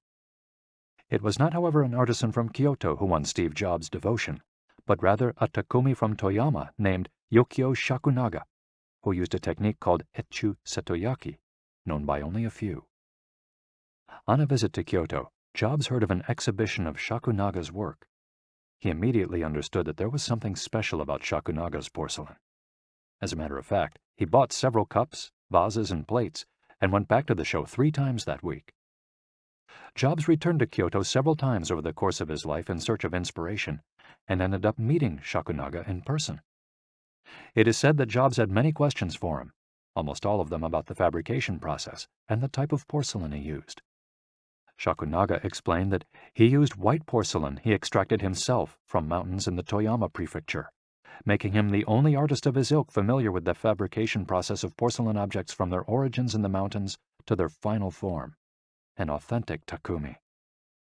Jobs was so impressed that he considered going to Toyama to see the mountain where Shakunaga got his porcelain, but thought better of it when he heard that it was more than 4 hours by train from Kyoto. In an interview after Jobs' death, Shakunaga said he was very proud that his work had been appreciated by the man who created the iPhone. He added that Jobs' last purchase from him had been a set of 12 teacups. Jobs had asked for something special, a new style. To satisfy this request, Shakunaga made 150 teacups in the process of testing out new ideas. Of these, he chose the 12 best and sent them to the Jobs family. Ever since his first trip to Japan, Jobs was fascinated and inspired by the country's artisans, engineers, especially at Sony, philosophy, especially Zen, and cuisine, especially sushi. Sophisticated simplicity. What do Japanese artisans, engineers, Zen philosophy, and cuisine have in common? Simplicity and attention to detail. It is not a lazy simplicity, but a sophisticated one that searches out new frontiers, always taking the object, the body and mind, or the cuisine to the next level, according to one's ikigai. As Csikszentmihalyi would say, the key is always having a meaningful challenge to overcome in order to maintain flow. The documentary Jiro Dreams of Sushi gives us another example of a Takumi, this time in the kitchen. Its protagonist has been making sushi every day for more than 80 years and owns a small sushi restaurant near the Ginza subway station in Tokyo. He and his son go every day to the famous Tsukiji fish market and choose the best fish to bring back to the restaurant. In the documentary, we see one of Jiro's apprentices learning to make tamago, a thin, slightly sweet omelet. No matter how hard he tries, he can't get Jiro's approval. He keeps practicing for years until he finally does. Why does the apprentice refuse to give up? Doesn't he get bored cooking eggs every day? No, because making sushi is his ikigai too. Both Jiro and his son are culinary artists. They don't get bored when they cook. They achieve a state of flow. They enjoy themselves completely when they're in the kitchen. That is their happiness, their ikigai. They've learned to take pleasure in their work, to lose their sense of time. Beyond the close relationship between father and son, which helps keep the challenge going each day, they also work in a quiet, peaceful environment that allows them to concentrate. Even after receiving a 3-star rating from Michelin, they never considered opening other locations or expanding the business. They serve just 10 patrons at a time at the bar of their small restaurant. Jiro's family isn't looking to make money. Instead, they value good working conditions and creating an environment in which they can flow while making the best sushi in the world. Jiro, like Yukio Shakunaga, begins his work at the source. He goes to the fish market to find the best tuna. Shakunaga goes to the mountains to find the best porcelain. When they get down to work, both become one with the object they are creating. This unity with the object that they reach in a state of flow takes on special meaning in Japan, where, according to Shintoism, forests, trees, and objects have a kami, spirit or god within them. When someone, whether an artist, an engineer, or a chef, sets out to create something, His or her responsibility is to use nature to give it life, while respecting that nature at every moment. During this process, the artisan becomes one with the object and flows with it. An ironworker would say that metal has a life of its own, just as someone making ceramics would say the clay does. The Japanese are skilled at bringing nature and technology together, not man versus nature, but a union of the two. The purity of Ghibli. There are those who say that the Shinto value of being connected with nature is vanishing. One of the harshest critics of this loss is another artist with a clearly defined ikigai, Hayao Miyazaki, the director of the animated films produced by Studio Ghibli. In nearly all his films, we see humans, technology, fantasy, and nature in a state of conflict, and in the end, coming together. One of the most poignant metaphors in his film, Spirited Away, is an obese spirit covered in trash that represents pollution of the rivers. In Miyazaki's films, forests have personalities, trees have feelings, and robots befriend birds. Considered a national treasure by the Japanese government, Miyazaki is an artist capable of becoming completely absorbed in his art. He uses a cell phone from the late 1990s, and he makes his entire team draw by hand. He directs his films by rendering on paper even the tiniest detail, achieving flow by drawing, not by using a computer. Thanks to this obsession on the director's part, Studio Ghibli is one of the only studios in the world where almost the entire production process is carried out using traditional techniques. Those who have visited Studio Ghibli know that it's fairly typical on a given Sunday to see a solitary individual tucked away in a corner, hard at work. A man in simple clothes who will greet them with an "Ohayo," hello, without looking up. Miyazaki is so passionate about his work that he spends many Sundays in the studio, enjoying the state of flow, putting his ikigai above all else. Visitors know that under no circumstances is one to bother Miyazaki, who is known for his quick temper, especially if he is interrupted while drawing. In 2013, Miyazaki announced he was going to retire. To commemorate his retirement, the television station NHK made a documentary showing him in his last days at work. He is drawing in nearly every scene of the film. In one scene, several of his colleagues are seen coming out of a meeting, and there he is, drawing in a corner, paying no attention to them. In another scene, he is shown walking to work on December 30th, a national holiday in Japan, and opening the doors of Studio Ghibli so he can spend the day there, drawing alone. Miyazaki can't stop drawing. The day after his retirement, instead of going on vacation or staying at home, he went to Studio Ghibli and sat down to draw. His colleagues put on their best poker faces, not knowing what to say. 1 year later, he announced he wouldn't make any more feature films, but that he would keep on drawing until the day he died. Can someone really retire if he's passionate about what he does? The Recluses. It is not only the Japanese who have this capacity. There are artists and scientists all over the world with strong, clear ikigais. They do what they love until their dying day. The last thing Einstein wrote before closing his eyes forever was a formula that attempted to unite all the forces of the universe in a single theory. When he died, he was still doing what he loved. If he hadn't been a physicist, he said, he would have been happy as a musician. When he wasn't focused on physics or mathematics, he enjoyed playing the violin. Reaching a state of flow while working on his formulas or playing music, his two ikigais, brought him endless pleasure. Many such artists might seem misanthropic or reclusive, but what they are really doing is protecting the time that brings them happiness, sometimes at the expense of other aspects of their lives. They are outliers who apply the principles of flow to their lives to an extreme. Another example of this kind of artist is the novelist Haruki Murakami. He sees only a close circle of friends and appears in public in Japan only once every few years. Artists know how important it is to protect their space, control their environment, and be free from distractions if they want to flow with their ikigai. Microflow. Enjoying mundane tasks.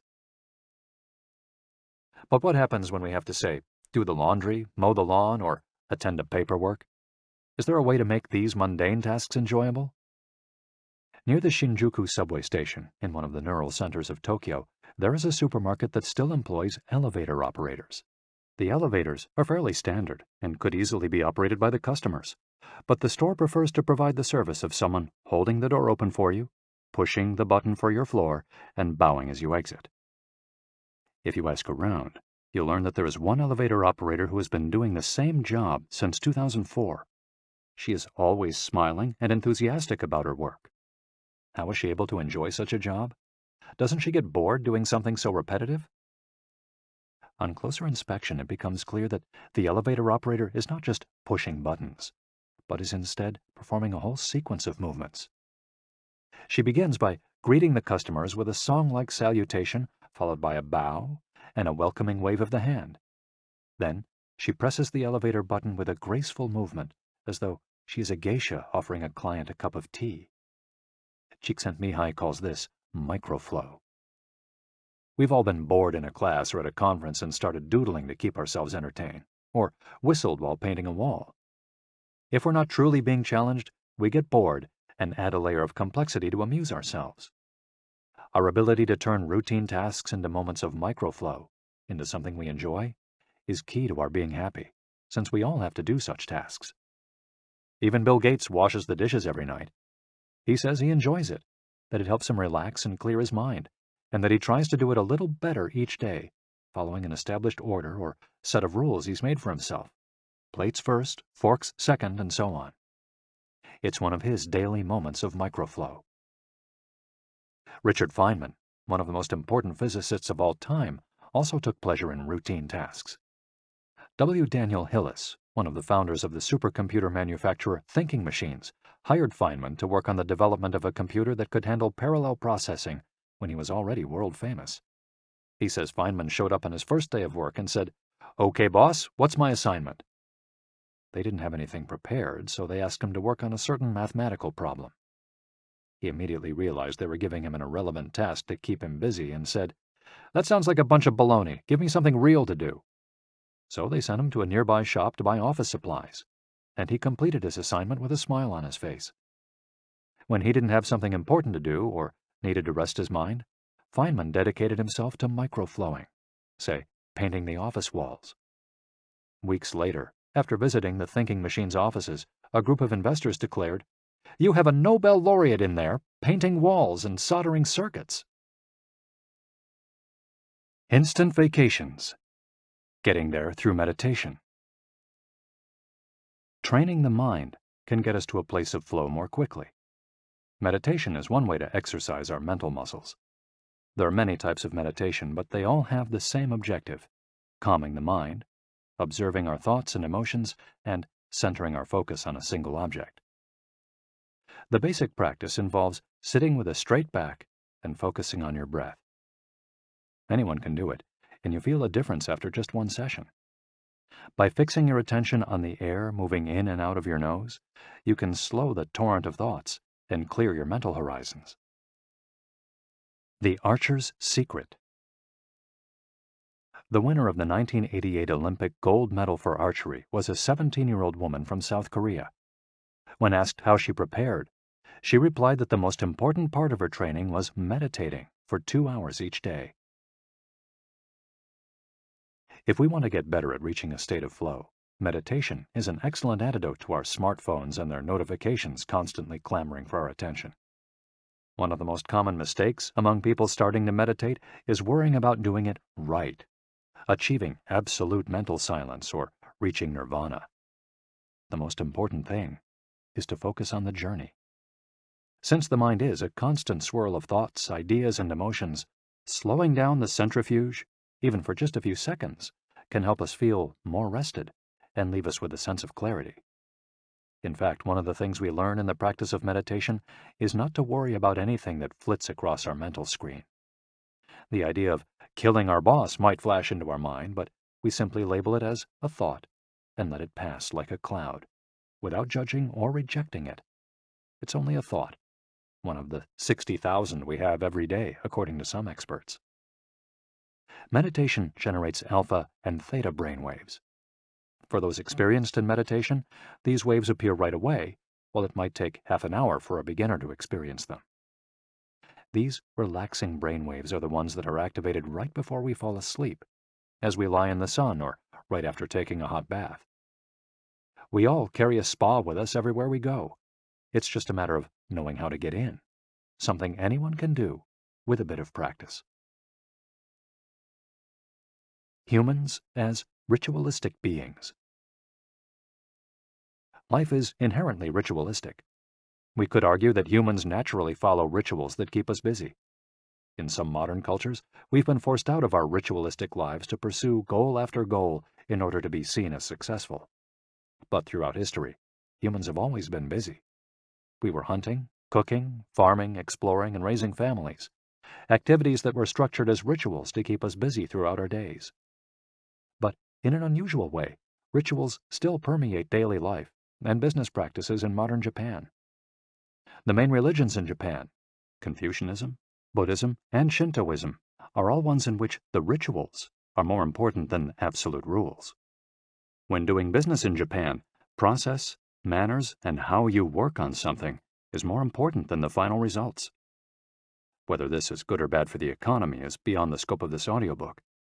What is indisputable, though, is that finding flow in a ritualistic workplace is much easier than in one in which we are continually stressed out trying to achieve unclear goals set by our bosses. Rituals give us clear rules and objectives, which help us enter a state of flow. When we have only a big goal in front of us, we might feel lost or overwhelmed by it. Rituals help us by giving us the process, the sub-steps on the path to achieving a goal.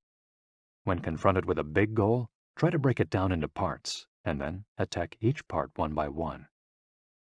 Focus on enjoying your daily rituals, using them as tools to enter a state of flow.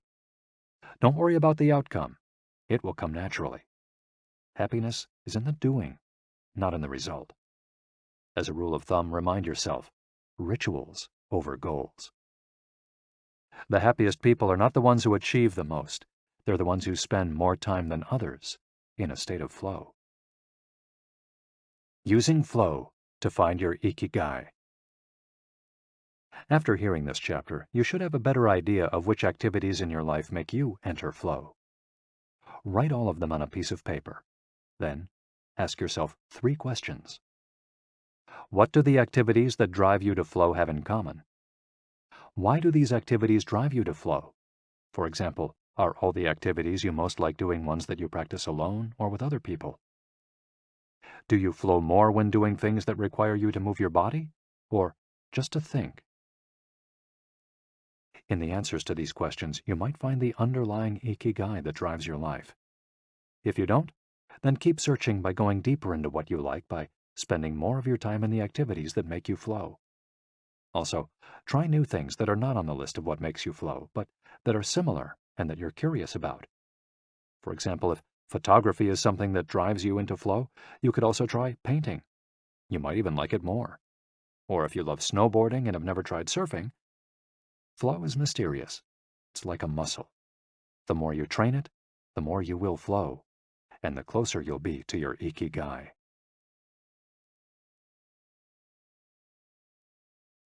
Chapter 5. Masters of Longevity. Words of wisdom from the longest living people in the world. When we started working on this audiobook, we didn't want to just research the factors that contribute to a long and happy life. We wanted to hear from the true masters of this art. The interviews we conducted in Okinawa merit their own chapter, but in the section that precedes it, we've provided an overview of the life philosophies of a few international champions of longevity. We're talking about super centenarians, people who live to 110 years of age or more. The term was coined in 1970 by Norris McWhirter, editor of the Guinness Book of World Records. Its use became more widespread in the 1990s after it appeared in William Strauss and Neil Howe's Generations. Today, there are an estimated 300 to 450 supercentenarians in the world, although the age of only around 75 of them has been confirmed. They aren't superheroes, but we could see them as such for having spent far more time on this planet than the average life expectancy would predict. Given the rise in life expectancy around the world, the number of supercentenarians might also increase. A healthy and purposeful life could help us join their ranks. Let's take a look at what a few of them have to say. Misao Okawa, 117. Eat and sleep, and you'll live a long time. You have to learn to relax. According to the Gerontology Research Group, until April 2015, the oldest living person in the world was Misao Okawa, who passed away in a care facility in Osaka, Japan after living for 117 years, 27 days. The daughter of a textile merchant, she was born in 1898, when Spain lost its colonies in Cuba and the Philippines, and the United States annexed Hawaii and launched Pepsi-Cola. Until she was 110, this woman, who lived in 3 different centuries, cared for herself unassisted. When specialists asked about her self-care routine, Misao answered simply, eating sushi and sleeping, to which we should add, having a tremendous thirst for life. When they inquired about her secret for longevity, she answered with a smile, I ask myself the same thing. Proof that Japan continues to be a factory of long life. In July of the same year, Sakari Momoi passed away at 112 years and 150 days old. At the time, he was the oldest man in the world, though he was younger than 57 women. Maria Capovilla, 116. I've never eaten meat in my life. Born in Ecuador in 1889, Maria Capovilla was recognized by Guinness as the world's oldest person. She died of pneumonia in 2006 at 116 years and 347 days old, leaving behind 3 children, 12 grandchildren, and 20 great and great-great-grandchildren. She gave one of her last interviews at age 107, sharing her memories and her thoughts. I'm happy, and I give thanks to God who keeps me going. I never thought I'd live so long. I thought I'd die long ago. My husband, Antonio Capovilla, was the captain of a ship. He passed away at 84. We had 2 daughters and a son, and now I have many grandchildren and great-grandchildren. Things were better back in the old days. People behaved better. We used to dance, but we were more restrained. There was this one song I loved dancing to, Maria by Luis Alarcón. I still remember most of the words. I also remember many prayers and say them every day. I like the waltz, and can still dance it. I also still make crafts. I do some of the things I did when I was in school. When she had finished recalling her past, she began to dance, one of her great passions, with an energy that made her seem decades younger. When asked about her secret for longevity, she responded simply, I don't know what the secret to long life is. The only thing I do is I've never eaten meat in my life. I attribute it to that. Jean Calment, 122. Everything's fine. Born in Arles, France, in February 1875, Jean Calment lived until August 4, 1997, making her, at 122, the oldest person of verified age in history. She jokingly said that she competed with Methuselah, and there is no question that she broke numerous records as she went on celebrating birthdays. She died of natural causes at the end of a happy life, during which she denied herself almost nothing. She rode a bicycle until she turned 100. She lived on her own until 110, when she agreed to move into a nursing home after accidentally starting a small fire in her apartment. She stopped smoking at 120 when her cataracts started making it hard for her to bring a cigarette to her lips. One of her secrets may have been her sense of humor. As she said on her 120th birthday, I see badly, I hear badly, and I feel bad, but everything's fine. Walter Bruning, 114. If you keep your mind and body busy, you'll be around a long time. Born in Minnesota in 1896, Walter Bruning was able to see 3 centuries in his lifetime. He died in Montana in 2011 from natural causes. He'd had 2 wives and a 50-year career on the railroad. At 83, he retired to an assisted living center in Montana, where he remained until his death. He is the 2nd oldest man of verified age ever born in the United States. He gave many interviews in his final years, insisting that his longevity stemmed from, among other things, his habit of eating only 2 meals per day and working for as many hours as he could. Your mind and your body, you keep both busy, he said on his 112th birthday. You'll be here a long time. Back then, he was still exercising every day. Among Bruning's other secrets, he had a habit of helping others, and he wasn't afraid of dying. As he declared in a 2010 interview with the Associated Press, "We're all going to die. Some people are scared of dying. Never be afraid to die, because you're born to die." Before passing away in 2011, he is said to have told a pastor that he'd made a deal with God. If he wasn't going to get better, it was time to go. Alexander Emich, 111. I just haven't died yet. Born in Poland in 1903, Alexander Emich was a chemist and parapsychologist residing in the United States who, after the death of his predecessor in 2014, became the oldest man of authenticated age in the world. Emich himself died a year thereafter, in June of that year, leaving behind a long life rich with experiences. Emich attributed his longevity to, among other things, never drinking alcohol. "It's not as though I'd won the Nobel Prize," he said upon being declared the world's oldest man. "I never thought I'd get to be so old." When asked about his secret to living so long, his answer was, "I don't know. I just haven't died yet." Ikigai artists. The secret to long life, however, is not held by supercentenarians alone. There are many people of advanced age who, though they haven't made it into Guinness World Records, offer us inspiration and ideas for bringing energy and meaning to our lives. Artists, for example, who carry the torch of their ikigai instead of retiring, have this power. Art, in all its forms, is an ikigai that can bring happiness and purpose to our days. Enjoying or creating beauty is free, and something all human beings have access to. Hokusai, the Japanese artist who made woodblock prints in the ukiyo-e style and lived for 88 years, from the mid-18th to the mid-19th century, added this postscript to the first edition of his 100 Views of Mount Fuji. "All that I have produced before the age of 70 is not worth being counted. It is at the age of 73 that I have somewhat begun to understand the structure of true nature, of animals and grasses, and trees and birds, and fishes and insects. Consequently, at 80 years of age, I shall have made still more progress. At 90, I hope to have penetrated into the mystery of things. At 100 years of age, I should have reached decidedly a marvelous degree. And when I shall be 110, all that I do, every point and every line, shall be instinct with life." Following is our collection of some of the most inspirational words from artists interviewed by Camille Sweeney for the New York Times.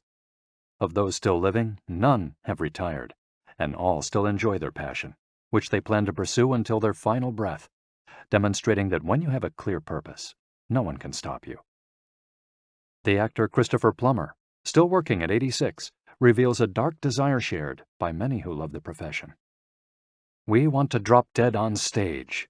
That would be a nice, theatrical way to go." Osamu Tezuka, the father of modern Japanese manga, shared this feeling. Before he died in 1989, his last words as he drew one final cartoon were, "Please, just let me work." The 86-year-old filmmaker Frederick Wiseman declared on a stroll through Paris that he likes to work, which is why he does it with such intensity. "Everybody complains about their aches and pains and all that, but my friends are either dead or are still working," he said. Carmen Herrera, a painter who just entered her 100th year, sold her first canvas at 89. Today, her work is in the permanent collections of the Tate Modern and the Museum of Modern Art. When asked how she viewed her future, she responded, "I am always waiting to finish the next thing. Absurd, I know. I go day by day." Never stop learning. You may grow old and trembling in your anatomies. You may lie awake at night listening to the disorder of your veins. You may miss your only love. You may see the world about you devastated by evil lunatics, or know your honor trampled in the sewers of baser minds. There is only one thing for it then: to learn. Learn why the world wags and what wags it. That is the only thing which the mind can never exhaust. Never alienate, never be tortured by, never fear or distrust, and never dream of regretting. T.H. White, the once and future king. For his part, naturalist and author Edward O. Wilson asserted, "I feel I have enough experience to join those who are addressing big questions. About 10 years ago, when I began reading and thinking more broadly about the questions of what are we, where did we come from, and where are we going, I was astonished at how little this was being done."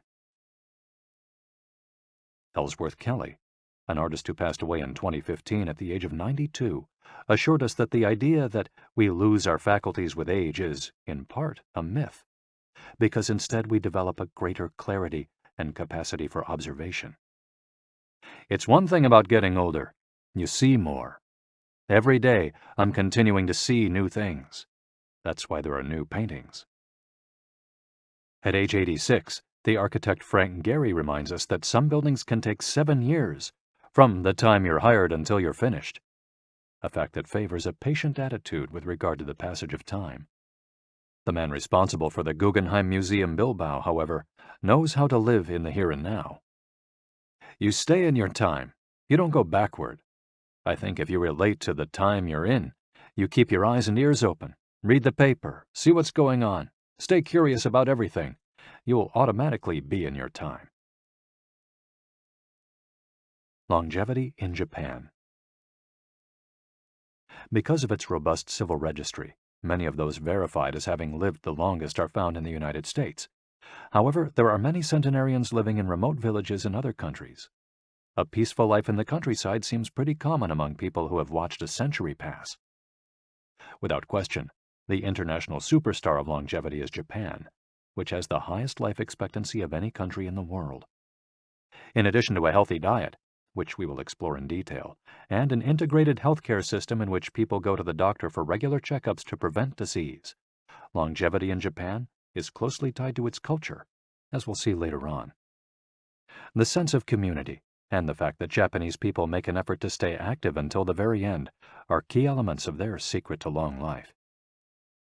If you want to stay busy even when there's no need to work, there has to be an ikigai on your horizon, a purpose that guides you throughout your life and pushes you to make things of beauty and utility for the community and yourself. Chapter 6. Lessons from Japan's Centenarians. Traditions and Proverbs for Happiness and Longevity. To get to Ogimi, we had to fly nearly 3 hours from Tokyo to Naha, the capital of Okinawa. Several months earlier, we'd contacted the town council of a place known as the Village of Longevity to explain the purpose of our trip and our intention to interview the oldest members of the community. After numerous conversations, we finally got the help we were looking for and were able to rent a house just outside the town. 1 year after starting this project, we found ourselves on the doorstep of some of the longest living people in the world. We realized right away that time seems to have stopped there, as though the entire town were living in an endless here and now. Arriving in Ogimi. After 2 hours on the road from Naha, we're finally able to stop worrying about the traffic. To our left are the sea and an empty stretch of beach. To our right, the mountainous jungle of Okinawa's Yanbaru forests. Once Route 58 passes Nago, where Orion beer, the pride of Okinawa, is made, it skirts the coast until it reaches Ogimi. Every now and then a few little houses and stores crop up in the narrow stretch of land between the road and the base of the mountain. We pass small clusters of houses scattered here and there as we enter the municipality of Ogimi, but the town doesn't really seem to have a center. Our GPS finally guides us to our destination, the Center for the Support and Promotion of Well-Being, housed in an unattractive cinder block building right off the highway. We go in through the back door, where a man named Taira is waiting for us. Beside him is a petite, cheerful woman who introduces herself as Yuki. 2 other women immediately get up from desks and show us to a conference room. They serve us each a cup of green tea and a few shikuwasa, a small citrus fruit that packs a big nutritional punch, as we'll see later on. Taira sits down across from us in his formal suit and opens up a large planner and a 3-ring binder. Yuki sits next to him. The binder contains a list of all the town's residents, organized by age and club, or moai. Taira points out that these groups of people who help one another are characteristic of Ogimi. The moai are not organized around any concrete objective. They function more like a family. Taira also tells us that volunteer work, rather than money, drives much of what happens in Ogimi. Everyone offers to pitch in, and the local government takes care of assigning tasks. This way, everyone can be useful and feels like part of the community. Ogimi is the penultimate town before Cape Hedo, the northernmost point of the largest island in the archipelago. From the top of Ogimi's mountains, we're able to look down over the whole town. Almost everything is the green of the Yanbaru jungle, making us wonder where the nearly 3,200 residents are hiding. We can see a few houses, but they're scattered in little clusters near the sea or in small valleys, accessible by side roads. Communal life. We're invited to eat in one of Ogimi's few restaurants, but when we arrive, the only 3 tables are already reserved. "Don't worry, we'll go to Churaumi instead. It never fills up," says Yuki, walking back to the car. She's still driving at age 88, and takes great pride in that. Her co-pilot is 99, and has also decided to spend the day with us. We have to drive fast to keep up with them on a highway that is sometimes more dirt than asphalt. Finally reaching the other end of the jungle, we can at last sit down to eat. "I don't really go to restaurants," Yuki says as we take our seats. "Almost everything I eat comes from my vegetable garden, and I buy my fish from Tanaka, who's been my friend forever." The restaurant is right by the sea, and seems like something from the planet Tatooine from Star Wars. The menu boasts in large letters that it serves slow food, prepared with organic vegetables grown in the town. "But really," Yuki continues, "food is the least important thing." She is extroverted and rather pretty. She likes to talk about her role as the director of several associations run by the local government. "Food won't help you live longer," she says, bringing to her lips a bite of the diminutive confection that followed our meal. "The secret is smiling and having a good time." There are no bars and only a few restaurants in Ogimi, but those who live there enjoy a rich social life that revolves around community centers. The town is divided into 17 neighborhoods, and each one has a president and several people in charge of things like culture, festivals, social activities, and longevity. Residents pay close attention to this last category. We're invited to the community center of one of the 17 neighborhoods. It's an old building right next to one of the mountains of the Yanbaru jungle, home to Bunagaya, the town's iconic sprites. The Bunagaya spirits of the Yanbaru jungle. Bunagaya are magical creatures that inhabit the Yanbaru jungle near Ogimi and its surrounding towns. They manifest as children with long red hair and like to hide in the jungle's kajumaru, banyan trees, and go fishing on the beach. Many of Okinawa's stories and fables are about Bunagaya sprites. They're mischievous, playful, and unpredictable. Locals say that the Bunagaya love the mountains, rivers, sea, trees, earth, wind, and animals, and that if you want to befriend them, you have to show respect for nature. A birthday party. When we arrive at the neighborhood's community center, we're greeted by a group of about 20 people who proudly proclaim, "The youngest among us is 83. We conduct our interviews at a large table while drinking green tea. When we finish, we're brought to an event space where we celebrate the birthdays of 3 members of the group. One woman is turning 99, another 94, and one young man has just reached 89. We sing a few songs popular in the village and finish up with "Happy Birthday" in English. The woman turning 99 blows out the candles and thanks everyone for coming to her party. We eat homemade shikawasa cake and end up dancing and celebrating as though it were the birthday of a 20-something. It's the first party, but not the last that we'll attend during our week in the village. We'll also do karaoke with a group of seniors who sing better than we do, and attend a traditional festival with local bands, dancers, and food stands at the foot of a mountain. Celebrate each day together. Celebrations seem to be an essential part of life in Ogimi. We're invited to watch a game of gate ball, one of the most popular sports among Okinawa's older residents. It involves hitting a ball with a mallet-like stick. It's a low-impact sport that can be played anywhere, and it's a good excuse to move around and have fun as a group. The residents hold local competitions, and there is no age limit for participants. We participate in the weekly game and lose to a woman who recently turned 104. Everyone cheers, and the defeated look on our faces elicits laughter. In addition to playing and celebrating as a community, spirituality is also essential to the happiness of the village's residents. The gods of Okinawa. The main religion in Okinawa is known as Ryukyu Shinto. Ryukyu is the original name of the Okinawa archipelago, and Shinto means the path of the gods.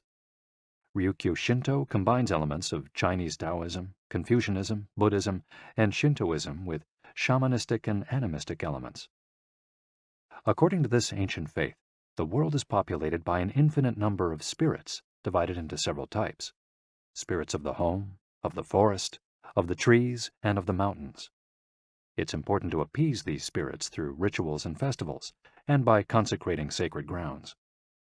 Okinawa is full of sacred jungles and forests, where many of the two main kinds of temples are found, the Utaki and the Uganju. We visited an Uganju, or small open-air temple, adorned with incense and coins, next to a waterfall in Ogimi. The Utaki is a collection of stones where people go to pray and where, supposedly, spirits gather. In Okinawa's religious practice, women are considered spiritually superior to men, whereas the opposite is true of traditional Shintoism in the rest of Japan. Yuta are women chosen as mediums by their communities to make contact with the spirit realm through traditional rites. Ancestor worship is another important feature of spiritual practice in Okinawa, and in Japan in general. The home of each generation's firstborn usually contains a butsudan, or small altar, used to pray for and make offerings to the family's ancestors. Mabui. Every person has an essence, or mabui. This mabui is our spirit and the source of our life force. It is immortal and makes us who we are. Sometimes the mabui of someone who has died is trapped in the body of a living person. This situation requires a separation ritual to free the mabui of the deceased. It often happens when a person dies suddenly, especially at a young age, and his or her mabui does not want to move on to the realm of the dead. A mabui can also be passed from person to person by physical contact. A grandmother who leaves her granddaughter a ring transfers a part of her mabui to her. Photographs can also be a medium for passing mabui among people. The older, the stronger. Looking back, our days in Ogimi were intense but relaxed, sort of like the lifestyle of the locals, who always seemed to be busy with important tasks, but who, upon closer inspection, did everything with a sense of calm. They were always pursuing their ikigai, but they were never in a rush. Not only did they seem to be happily busy, but we also noticed that they followed the other principles for happiness that Washington Burnap stated 200 years ago. The grand essentials to happiness in this life are something to do, something to love, and something to hope for. On our last day, we went to buy gifts at a small market at the edge of town. The only things sold there are local vegetables, green tea, and shikawasa juice, along with bottles of water from a spring hidden in the Yanburu forests, bearing labels that read, "Longevity Water." We bought ourselves some of this longevity water and drank it in the parking lot, looking out over the sea and hoping that the little bottles that promised a magic elixir would bring us health and long life, and would help us find our own ikigai. Then we took a photo with a statue of Abunagaya and walked up to it one last time to read the inscription. A declaration from the town where people live longest. At 80, I am still a child. When I come to see you at 90, send me away to wait until I am 100. The older, the stronger. Let us not depend too much on our children as we age. If you seek long life and health, you are welcome in our village, where you will be blessed by nature, and together we will discover the secret to longevity. April 23, 1993, Ogimi Federation of Senior Citizens Clubs. The interviews. Over the course of a week, we conducted a total of 100 interviews, asking the eldest members of the community about their life philosophy, their ikigai, and the secrets to longevity. We filmed these conversations with 2 cameras for use in a little documentary, and chose a few especially meaningful and inspiring statements to include in this section of the audiobook. 1. Don't worry. The secret to a long life is not to worry, and to keep your heart young. Don't let it grow old. Open your heart to people with a nice smile on your face. If you smile and open your heart, your grandchildren and everyone else will want to see you. The best way to avoid anxiety is to go out in the street and say hello to people. I do it every day. I go out there and say hello and see you later. Then I go home and care for my vegetable garden. In the afternoon, I spend time with friends. Here, everyone gets along. We try not to cause problems. Spending time together and having fun is the only thing that matters. 2. Cultivate good habits. I feel joy every morning waking up at 6 and opening the curtains to look out at my garden where I grow my own vegetables. I go right outside to check on my tomatoes, my mandarin oranges. I love the sight of them. It relaxes me. After an hour in the garden, I go back inside and make breakfast. I plant my own vegetables and cook them myself. That's my ikigai. The key to staying sharp in old age is in your fingers. From your fingers to your brain and back again. If you keep your fingers busy, you'll live to see 100. I get up at 4 every day. I set my alarm for that time, have a cup of coffee, and do a little exercise, lifting my arms. That gives me energy for the rest of the day. I eat a bit of everything. I think that's the secret. I like variety in what I eat. I think it tastes better. Working. If you don't work, your body breaks down. When I wake up, I go to the Butsudan and light incense. You have to keep your ancestors in mind. It's the first thing I do every morning. I wake up every day at the same time, early, and spend the morning in my vegetable garden. I go dancing with my friends once a week. I do exercise every day, and every morning I go for a little walk. I never forget to do my Taiso exercises when I get up. Eating vegetables, it helps you live longer.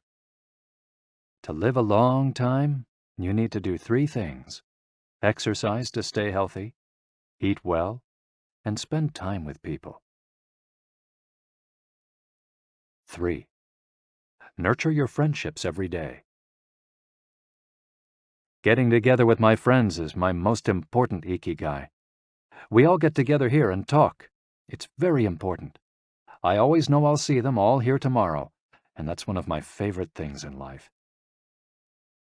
My main hobby is getting together with friends and neighbors. Talking each day with the people you love, that's the secret to a long life. I say hello and see you later to the children on their way to school and wave at everyone who goes by me in their car. Drive safely, I say. Between 7:20 a.m. and 8:15 a.m., I'm outside on my feet the whole time, saying hello to people.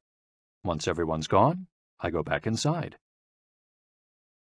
Chatting and drinking tea with my neighbors, that's the best thing in life. And singing together. I wake up at 5 every morning, leave the house, and walk to the sea. Then I go to a friend's house and we have tea together. That's the secret to a long life, getting together with people and going from place to place. 4. Live an unhurried life. My secret to a long life is always saying to myself, slow down and relax. You live much longer if you're not in a hurry. I make things with wicker. That's my ikigai. The first thing I do when I wake up is pray. Then I do my exercises and eat breakfast. At 7, I calmly start working on my wicker. When I get tired at 5, I go visit my friends.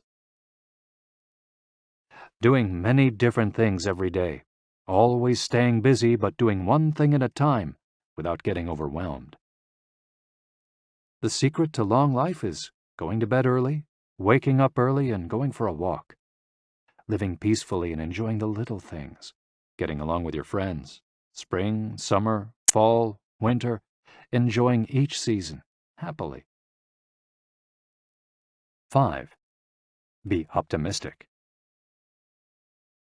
Every day I say to myself, today will be full of health and energy. Live it to the fullest. I'm 98, but consider myself young. I still have so much to do. Laugh. Laughter is the most important thing. I laugh wherever I go. I'm going to live to be 100. Of course I am. It's a huge motivation for me. Dancing and singing with your grandchildren is the best thing in life. I feel very fortunate to have been born here. I give thanks for it every day. The most important thing in Ogimi, in life, is to keep smiling. I do volunteer work to give back to the village a bit of what it has given to me. For example, I use my car to help friends get to the hospital. There's no secret to it. The trick is just to live. Keys to the Ogimi lifestyle. 100% of the people we interviewed keep a vegetable garden, and most of them also have fields of tea, mangoes, shikuwasa, and so on. All belong to some form of neighborhood association where they feel cared for as though by family. They celebrate all the time, even little things. Music, song, and dance are essential parts of daily life. They have an important purpose in life, or several. They have an ikigai, but they don't take it too seriously. They're relaxed and enjoy all that they do. They are very proud of their traditions and local culture. They are passionate about everything they do, however insignificant it might seem. Locals have a strong sense of yui ma'aru, recognizing the connection between people. They help each other with everything from work in the fields, harvesting sugarcane or planting rice, to building houses and municipal projects. Our friend Miyagi, who ate dinner with us on our last night in town, told us that he was building a new home with the help of all his friends, and that we could stay there the next time we were in Ogimi. They are always busy, but they occupy themselves with tasks that allow them to relax. We didn't see a single old grandpa sitting on a bench doing nothing. They're always coming and going, to sing karaoke, visit with neighbors, or play a game of gateball. Chapter 7. The Ikigai Diet. What the world's longest living people eat and drink. According to the World Health Organization, Japan has the highest life expectancy in the world, 85 years for men and 87.3 years for women. Moreover, it has the highest ratio of centenarians in the world, more than 520 for every million people, as of September 2016. While life expectancy in Japan is high overall, Okinawa exceeds the national average. Okinawa is one of the areas in Japan that were most affected by World War II. As a result not only of conflicts on the battlefield, but also of hunger and a lack of resources once the war ended, the average life expectancy was not very high during the 1940s and 1950s. As Okinawans recovered from the destruction, however, they came to be some of the country's longest living citizens. What secrets to long life do the Japanese hold? What is it about Okinawa that makes it the best of the best in terms of life expectancy? Experts point out that, for one thing, Okinawa is the only province in Japan without trains. Its residents have to walk or cycle when not driving. It's also the only province that has managed to follow the Japanese government's recommendation of eating less than 10 grams of salt per day. Okinawa's Miracle Diet. The mortality rate from cardiovascular disease in Okinawa is the lowest in Japan, and diet almost certainly has a lot to do with this. It's no coincidence that the Okinawa diet is so often discussed around the world at panels on nutrition. The most concrete and widely cited data on diet in Okinawa came from studies by Makoto Suzuki, a cardiologist at the University of Ryukyus, who has published more than 700 scientific articles on nutrition and aging in Okinawa since 1970. Bradley J. Wilcox and D. Craig Wilcox joined Makoto Suzuki's research team and published a book considered the Bible on the subject, The Okinawa Program. They reached the following conclusions. Locals eat a wide variety of foods, especially vegetables. Variety seems to be key. A study of Okinawa's centenarians showed that they ate 206 different foods, including spices, on a regular basis. They ate an average of 18 different foods each day, a striking contrast to the nutritional poverty of our fast food culture. They eat at least 5 servings of fruits and vegetables every day. At least 7 types of fruits and vegetables are consumed by Okinawans on a daily basis. The easiest way to check if there's enough variety on your table is to make sure you're eating the rainbow. A table featuring red peppers, carrots, spinach, cauliflower, and eggplant, for example, offers great color and variety. Vegetables, potatoes, legumes, and soy products, such as tofu, are the staples of an Okinawan's diet. More than 30% of their daily calories come from vegetables. Grains are the foundation of their diet. Japanese people eat white rice every day, sometimes adding noodles.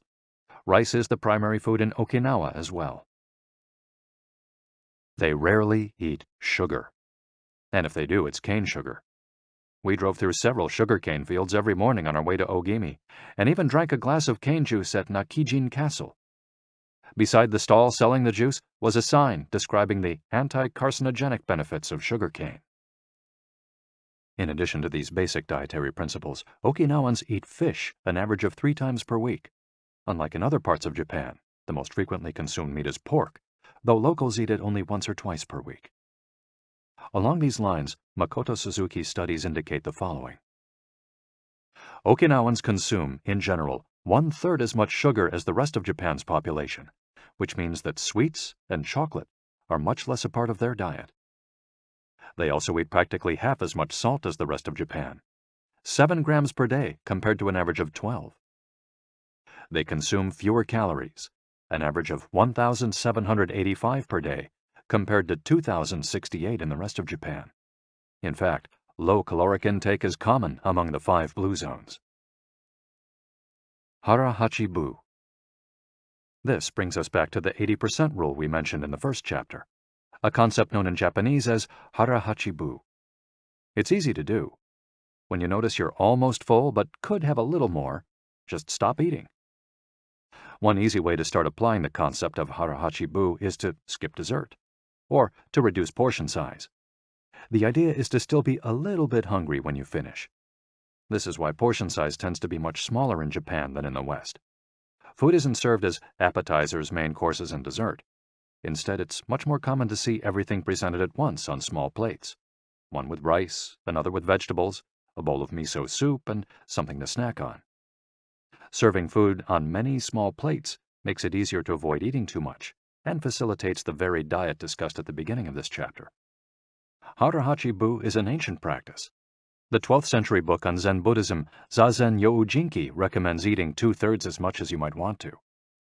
Eating less than one might want is common among all Buddhist temples in the East. Perhaps Buddhism recognized the benefits of limiting caloric intake more than 9 centuries ago.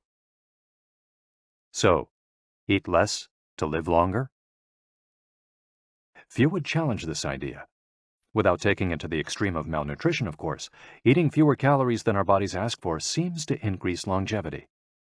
The key to staying healthy while consuming fewer calories is eating foods with a high nutritional value, especially superfoods, and avoiding those that add to our overall caloric intake but offer little to no nutritional value. The calorie restriction we've been discussing is one of the most effective ways to add years to your life. If the body regularly consumes enough or too many calories, it gets lethargic and starts to wear down, expending significant energy on digestion alone. Another benefit of calorie restriction is that it reduces levels of IGF-1, insulin-like growth factor 1, in the body. IGF-1 is a protein that plays a significant role in the aging process. It seems that one of the reasons humans and animals age is an excess of this protein in their blood. Whether calorie restriction will extend lifespan in humans is not yet known, but data increasingly indicate that moderate calorie restriction with adequate nutrition has a powerful protective effect against obesity, type 2 diabetes, inflammation, hypertension, and cardiovascular disease, and reduces metabolic risk factors associated with cancer. An alternative to following the 80% rule on a daily basis is to fast for 1 or 2 days each week. The 5-2, or fasting diet, recommends 2 days of fasting, consuming fewer than 500 calories every week, and eating normally on the other 5 days. Among its many benefits, fasting helps cleanse the digestive system and allows it to rest. 15 natural antioxidants found in the Okinawan diet. Antioxidants are molecules that slow down the oxidation process in cells, neutralizing the free radicals that cause damage and accelerate aging. The antioxidant power of green tea, for example, is well known and will be discussed later at greater length. Because they are rich in antioxidants and are eaten nearly every day in the region, these 15 foods are considered keys to Okinawan vitality. Tofu, miso, tuna, carrots, goya, a bitter melon, kombu, sea kelp, cabbage, nori, seaweed, onion, soy sprouts, hechima, a cucumber-like gourd, soybeans, boiled or raw, sweet potato, peppers, and sanpin cha, jasmine tea. Sanpin cha, the reigning infusion in Okinawa. Okinawans drink more sanpin cha, a mix of green tea and jasmine flowers, than any other kind of tea. The closest approximation in the West would be the jasmine tea that usually comes from China. A 1988 study conducted by Hiroko Sho at the Okinawa Institute of Science and Technology indicates that jasmine tea reduces blood cholesterol levels. Sanpin cha can be found in many different forms in Okinawa and is even available in vending machines. In addition to all the antioxidant benefits of green tea, it boasts the benefits of jasmine, which include reducing the risk of heart attack, strengthening the immune system, helping relieve stress, lowering cholesterol. Okinawans drink an average of 3 cups of sanpin cha every day. It might be hard to find exactly the same blend in the West, but we can drink jasmine tea or even a high-quality green tea instead. The secrets of green tea. Green tea has been credited for centuries with significant medicinal properties. Recent studies have confirmed its many benefits and have attested to the importance of this ancient plant in the longevity of those who drink it often. Originally from China, where it's been consumed for millennia, green tea didn't make its way to the rest of the world until just a few centuries ago. Unlike other teas, and as a result of being air-dried without fermentation, it retains its active elements even after being dried and crumbled. It offers meaningful health benefits such as controlling cholesterol, lowering blood sugar levels, improving circulation, protection against the flu, vitamin C, promoting bone health, fluoride, protection against certain bacterial infections, protection against UV damage, cleansing, and diuretic effects. White tea, with its high concentration of polyphenols, may be even more effective against aging. In fact, it's considered to be the natural product with the greatest antioxidant power in the world, to the extent that 1 cup of white tea might pack the same punch as a dozen glasses of orange juice. In summary, drinking green or white tea every day can help us reduce the free radicals in our bodies, keeping us young longer. The powerful shikuwasa. Shikuwasa is the citrus fruit par excellence of Okinawa, and Ogimi is its largest producer in all of Japan. The fruit is extremely acidic. It's impossible to drink shikuwasa juice without diluting it first with water. Its taste is somewhere between that of a lime and a mandarin orange, to which it bears a family resemblance. Shikuwasas also contain high levels of nobiletin, a flavonoid rich in antioxidants. All citrus fruits, grapefruits, oranges, lemons, are high in nobiletin, but Okinawa's shikuwasas have 40 times as much as oranges. Consuming nobiletin has been proven to protect us from arteriosclerosis, cancer, type 2 diabetes, and obesity in general. Shikuwasas also contain vitamins C and B, beta-carotene, and minerals. They're used in many traditional dishes and to add flavor to food, and are squeezed to make juice. While conducting research at the birthday parties of the town's grandparents, we were served shikuwasa cake. The antioxidant canon for Westerners. In 2010, the UK's Daily Mirror published a list of foods recommended by experts to combat aging. Among these foods readily available in the West are vegetables, such as broccoli and chard, for their high concentration of water, minerals, and fiber. Oily fish, such as salmon, mackerel, tuna, and sardines, for all the antioxidants in their fat. Fruits, such as citrus, strawberries, and apricots.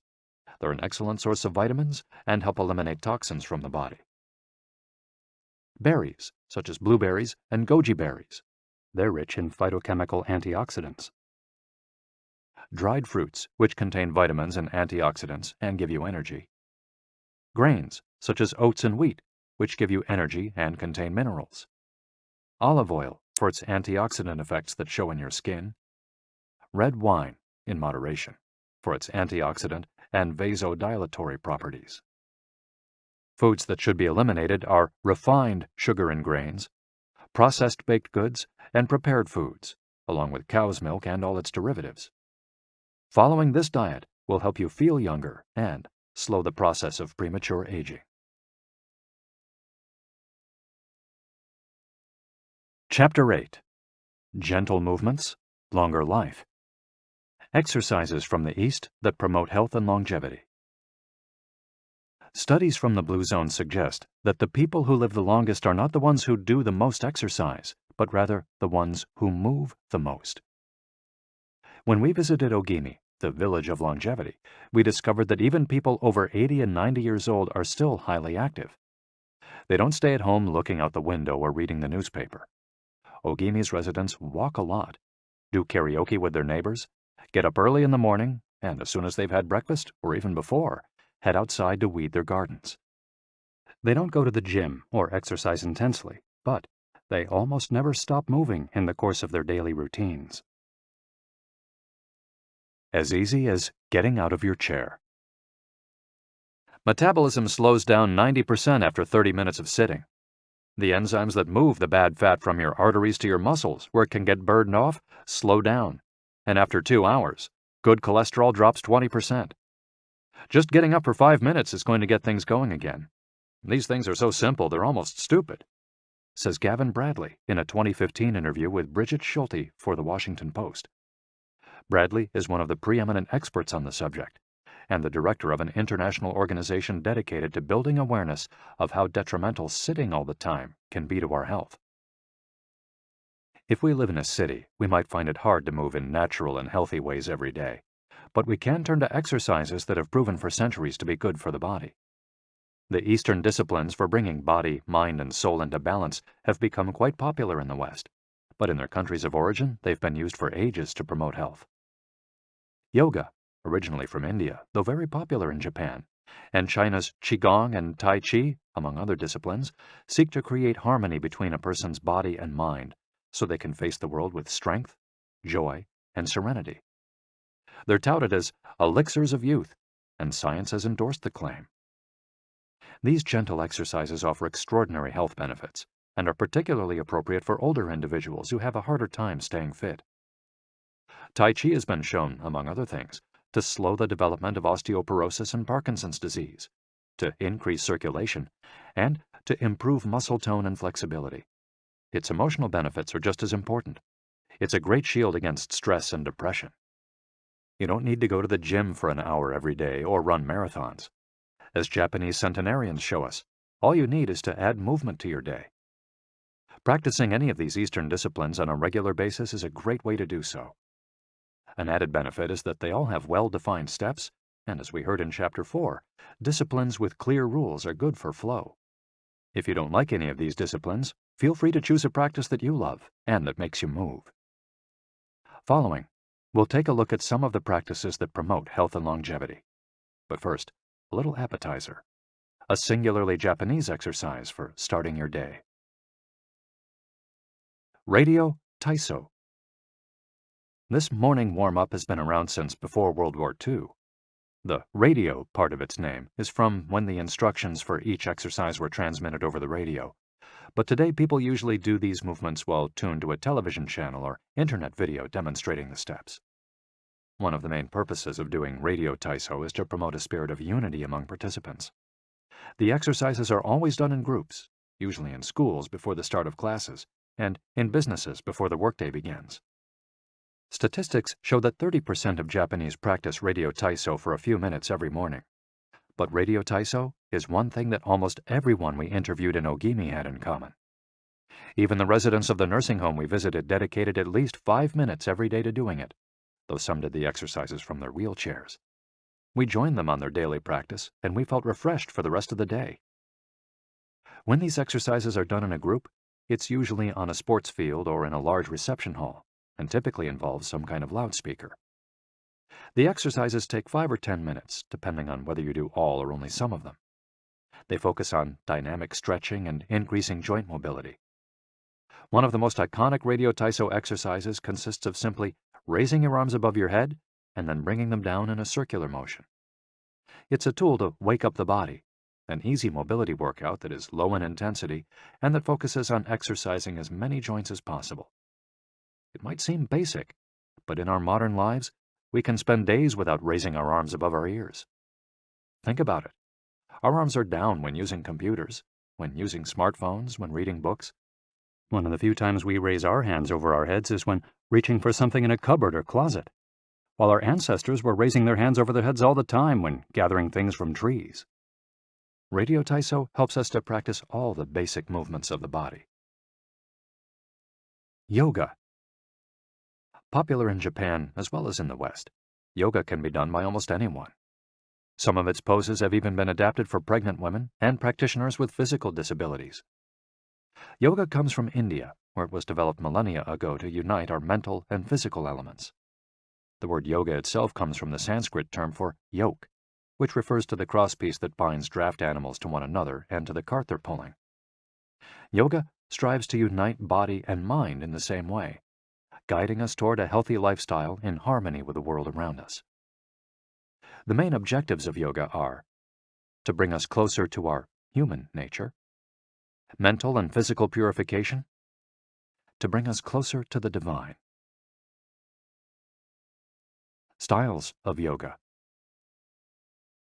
Though all are oriented towards similar goals, there are many different types of yoga that vary according to the traditions and texts from which they were developed. The differences among them lie, as the masters say, in the path taken to the summit of our best self. Jnana Yoga. The yoga of wisdom, the search for discipline and mental growth. Karma Yoga focuses on action, on tasks and duties that benefit oneself and one's community. Bhakti Yoga, the yoga of devotion and surrender to the divine. Mantra Yoga focuses on the recitation of mantras to reach a state of relaxation. Kundalini Yoga combines diverse steps to reach the desired mental state. Raja Yoga, also known as the royal path, encompasses a range of steps geared toward achieving communion with oneself and others. Hatha Yoga, the most widespread form in the West and Japan, characterized by asanas or poses combined in a quest for balance. How to do a sun salutation. The sun salutation is one of the most iconic exercises in Hatha Yoga. To do it, you simply have to follow these 12 basic movements. 1. With your feet together, stand up straight, but keep your muscles relaxed. Exhale. 2. Place the palms of your hands together in front of your chest. From this position, inhale as you raise your arms above your head and bend backwards slightly. 3. Exhale as you bend forward until you touch the ground with the palms of your hands, without bending your knees. 4. Stretch one leg back to touch the floor with the tips of your toes. Inhale. 5. Bring the other leg back, keeping your legs and arms straight as you hold your breath. 6. As you exhale, bend your arms and bring your chest to the ground, and then forward, resting your knees on the ground.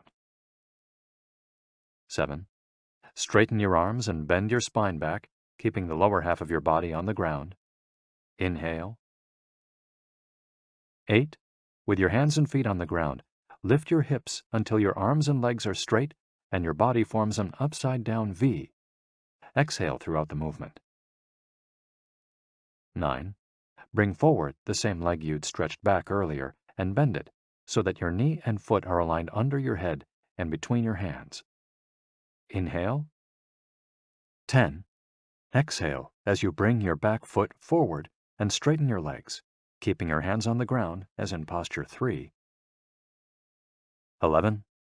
Bring your arms above your head with your palms together and bend backward slightly as you did in posture 2 while you inhale. 12. Lower your arms to their initial position in mountain pose while you exhale. You've just greeted the sun. Now you're ready to have a fantastic day. Tai Chi. Also known as Tai Chi Chuan, Tai Chi is a Chinese martial art that can be traced back hundreds of years to Buddhism and Confucianism. It's very popular in Japan, too. According to Chinese tradition, it was created by the Taoist master and martial arts practitioner Zhang Sanfeng, though it was Yang Luchan who in the 19th century brought the form to the rest of the world. Tai Chi was originally a neijia, or internal martial art, meaning its goal was personal growth. Focused on self-defense, it teaches those who practice it to defeat their adversaries by using the least amount of force possible and by relying on agility. Tai Chi, which was also seen as a means of healing body and mind, would go on to be used more frequently to foster health and inner peace. To encourage its citizens to be more active, the Chinese government promoted it as an exercise, and it lost its original connection to martial arts, becoming instead a source of health and well-being, accessible to all. Styles of Tai Chi. There are different schools and styles of Tai Chi. The following are the best known. Chen style alternates between slow movements and explosive ones. Yang style, the most widespread of the forms, characterized by slow, fluid movements. Wu style utilizes small, slow, deliberate movements. Hao style, centered on internal movements, with almost microscopic external movements, one of the least practiced forms of Tai Chi, even in China. Despite their differences, these styles all have the same objectives. 1. To control movement through stillness. 2. To overcome force through finesse. 3. To move second and arrive first. 4. To know yourself and your opponent. The 10 basic principles of Tai Chi. According to the master Yang Cheng Fu, the correct practice of Tai Chi follows 10 basic principles. 1. Elevate the crown of your head and focus all your energy there. 2. Tighten your chest and expand your back to lighten your lower body. 3. Relax your waist and let it guide your body. 4. Learn to differentiate between heaviness and lightness, knowing how your weight is distributed. 5. Relax the shoulders to allow free movement of the arms and promote the flow of energy. 6. Value the agility of the mind over the strength of the body. 7. Unify the upper and lower body so they act in concert. 8. Unify the internal and the external to synchronize mind, body, and breath. 9. Do not break the flow of your movement. Maintain fluidity and harmony. 10. Look for stillness in movement. An active body leads to a calm mind. Imitating clouds. One of the best-known movements in Tai Chi consists of following the form of clouds in an exercise called wave hands like clouds. Here are the steps. 1. Extend your arms in front of you with your palms down. 2. Turn your palms to face in, as though you were hugging a tree trunk. 3. Open your arms out to the side. 4. Bring the left arm up and center, and the right arm down and center. 5. Trace the shape of a ball in front of your body. 6. Turn your left palm toward your face. 7. Shift your weight to your left foot and pivot from your hip toward that side while your eyes follow the movement of your hand. 8. Bring your left hand to your waist and your right hand in front of your face. 9. Shift your weight to your right foot. 10. Pivot toward your right, looking at your raised right hand the entire time. 11. Repeat this movement fluidly, shifting your weight from one foot to the other as you reposition your hands. 12. Stretch your arms out in front of you again and bring them down slowly, returning to your initial position. Qigong, also known as Qi Kung. Its name combines Qi, life force or energy, and Gong, work, indicating that the form works with the individual's life force. Though relatively modern, especially under its current name, the art of Qigong is based on the Tao Yin, an ancient art meant to foster mental and physical well-being. The practice began to appear in reports on training in martial arts at the beginning of the 20th century, and by the 1930s was being used in hospitals.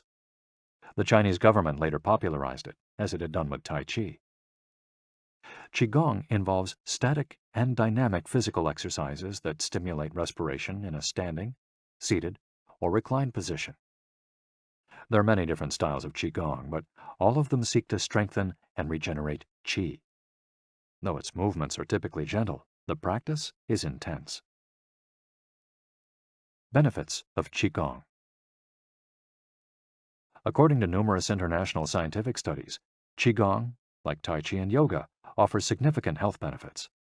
The following stand out among those proven through scientific research, as observed by Dr. Kenneth M. Sansier of San Francisco's Qigong Institute in his article, Medicinal Applications of Qigong. Modification of brain waves. Improved balance of sex hormones. Lower mortality rate from heart attacks. Lower blood pressure in patients with hypertension. Greater bone density. Better circulation. Deceleration of symptoms associated with senility. Greater balance and efficiency of bodily functions. Increased blood flow to the brain and greater mind-body connection. Improved cardiac function. Reduction in the secondary effects of cancer treatments. Practicing these arts not only keeps us in shape, it also helps extend our lives. Methods for practicing Qigong. In order to practice Qigong correctly, we should remember that our life energy flows through our whole body. We should know how to regulate its many parts. 1. Tiao Shen. Regulating the body by adopting the correct posture. It's important to be firmly rooted to the ground. 2. Tiao Shi. Regulating the breath until it is calm, steady, and peaceful. 3. Tiao Xin. Regulating the mind, the most complicated part as it implies emptying the mind of thoughts. Tiao Qi. Regulating the life force through the regulation of the 3 prior elements so that it flows naturally. 5. Tiao Shen. Regulating the spirit. The spirit is both strength and root in battle, as Yang Jwing-Ming explains in The Essence of Taiji Qigong. In this way, the whole organism will be prepared to work together toward a single goal. The 5 elements of Qigong. One of Qigong's best-known exercises is a series representing the 5 elements: earth, water, wood, metal, and fire. This series of movements seeks to balance the 5 currents of energy in order to improve brain and organ function. There are several ways to do these movements. In this case, we're following the model of Professor Maria Isabel Garcia Monreal from the Qigong Institute in Barcelona. Earth. 1. Stand with your legs apart and your feet directly below your shoulders. 2.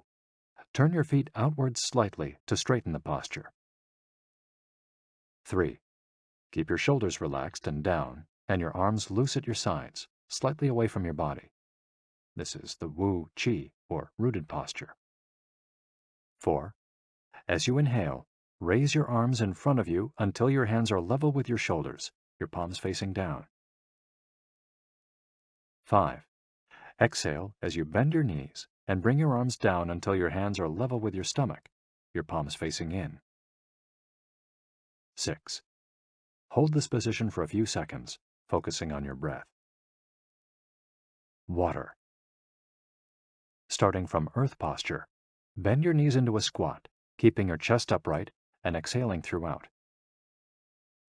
2. Press your coccyx downward to stretch your lumbar spine. 3. As you inhale, stand to return to earth posture. 4. Repeat twice for a total of 3. Wood. 1. Starting from earth posture, turn your palms upward and open your arms to the side, forming a circle as you inhale until your hands are level with your clavicle. Turn your hands so that your palms and elbows point downward while keeping your shoulders relaxed. 2. Reverse the movement as you exhale, making a downward circle with your arms until you reach your initial position. 3. Repeat twice for a total of 3. Metal. 1.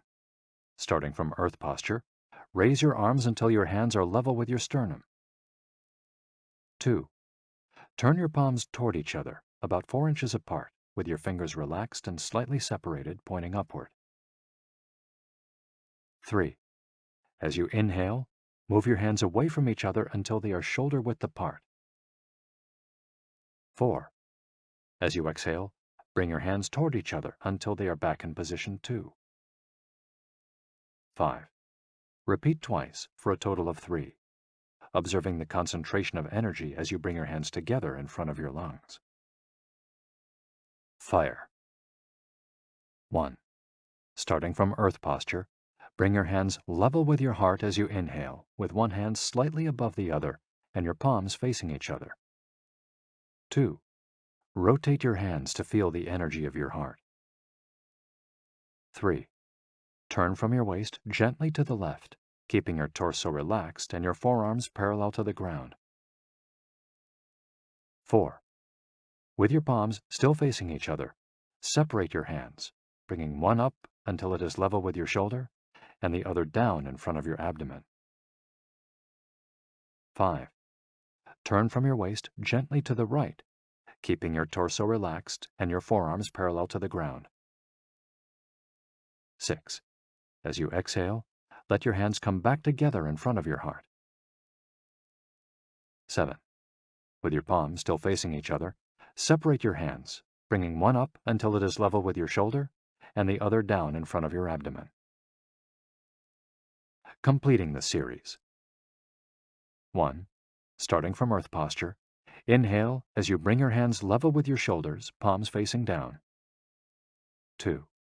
As you exhale, lower your arms to rest at your sides, returning to the initial Wu Qi posture.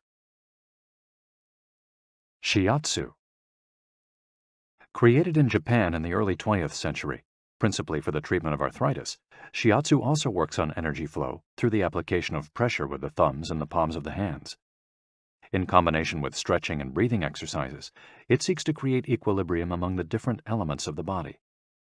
The following quote is about the Dao Yin, a general term referring to the ancient arts meant to foster mental and physical well-being. It is not important that a Dao Yin have a name, is imitating something, or is engraved in jade. What is important is the technique and the essence of what is really practiced. Stretching and contracting, bending and lifting of the head, stepping, lying down, resting or standing, walking or stepping slowly, screaming or breathing, everything can be a Dao Yin. Ge Hong. Breathe better. Live longer. The book Shu Chen Shishu, known in the West as 10 Books on the Cultivation of Perfection, dates back to the 13th century and is a compendium of materials from diverse sources on developing the mind and body. It quotes, among others, the celebrated Chinese doctor and essayist Sun Simiao, who lived during the 6th century. Sun Simiao was a proponent of a technique called the 6 Healing Sounds, which involves the coordination of movement, breathing, and pronouncing sounds with the purpose of bringing our souls to a place of calm. The 6 sounds are XU, pronounced like shh, with a deep sigh, which is associated with the liver. He, pronounced like her, with a yawn, which is associated with the heart. Si, pronounced like sir, with a slow exhale, which is associated with the lungs. Chui, pronounced like chui, with a forceful exhale, which is also associated with the kidneys. Hoo, pronounced like hu, which is associated with the spleen, and Xi, pronounced like shi, which connects the whole body. The following poem by Sun Simiao offers clues about how to live well according to the season. It reminds us of the importance of breathing and suggests that as we breathe, we visualize the organs associated with each of the healing sounds. In spring, breathe shh for clear eyes, and so wood can aid your liver. In summer, reach for her, so that heart and fire can be at peace. In fall, breathe sir to stabilize and gather metal, keeping the lungs moist. For the kidneys, next, breathe chui and see your inner waters calm. The triple heater needs your shi to expel all heat and troubles. In all 4 seasons, take deep breaths so your spleen can process food. And of course, avoid exhaling noisily. Don't let even your own ears hear you. The practice is most excellent and will help preserve your divine elixir. It might feel confusing to be presented with all the Eastern traditions we've introduced in this chapter. The takeaway is that they all combine a physical exercise with an awareness of our breath. These 2 components, movements and breath, help us to bring our consciousness in line with our body, instead of allowing our mind to be carried away by the sea of daily worries. Most of the time, we're just not aware enough of our breathing.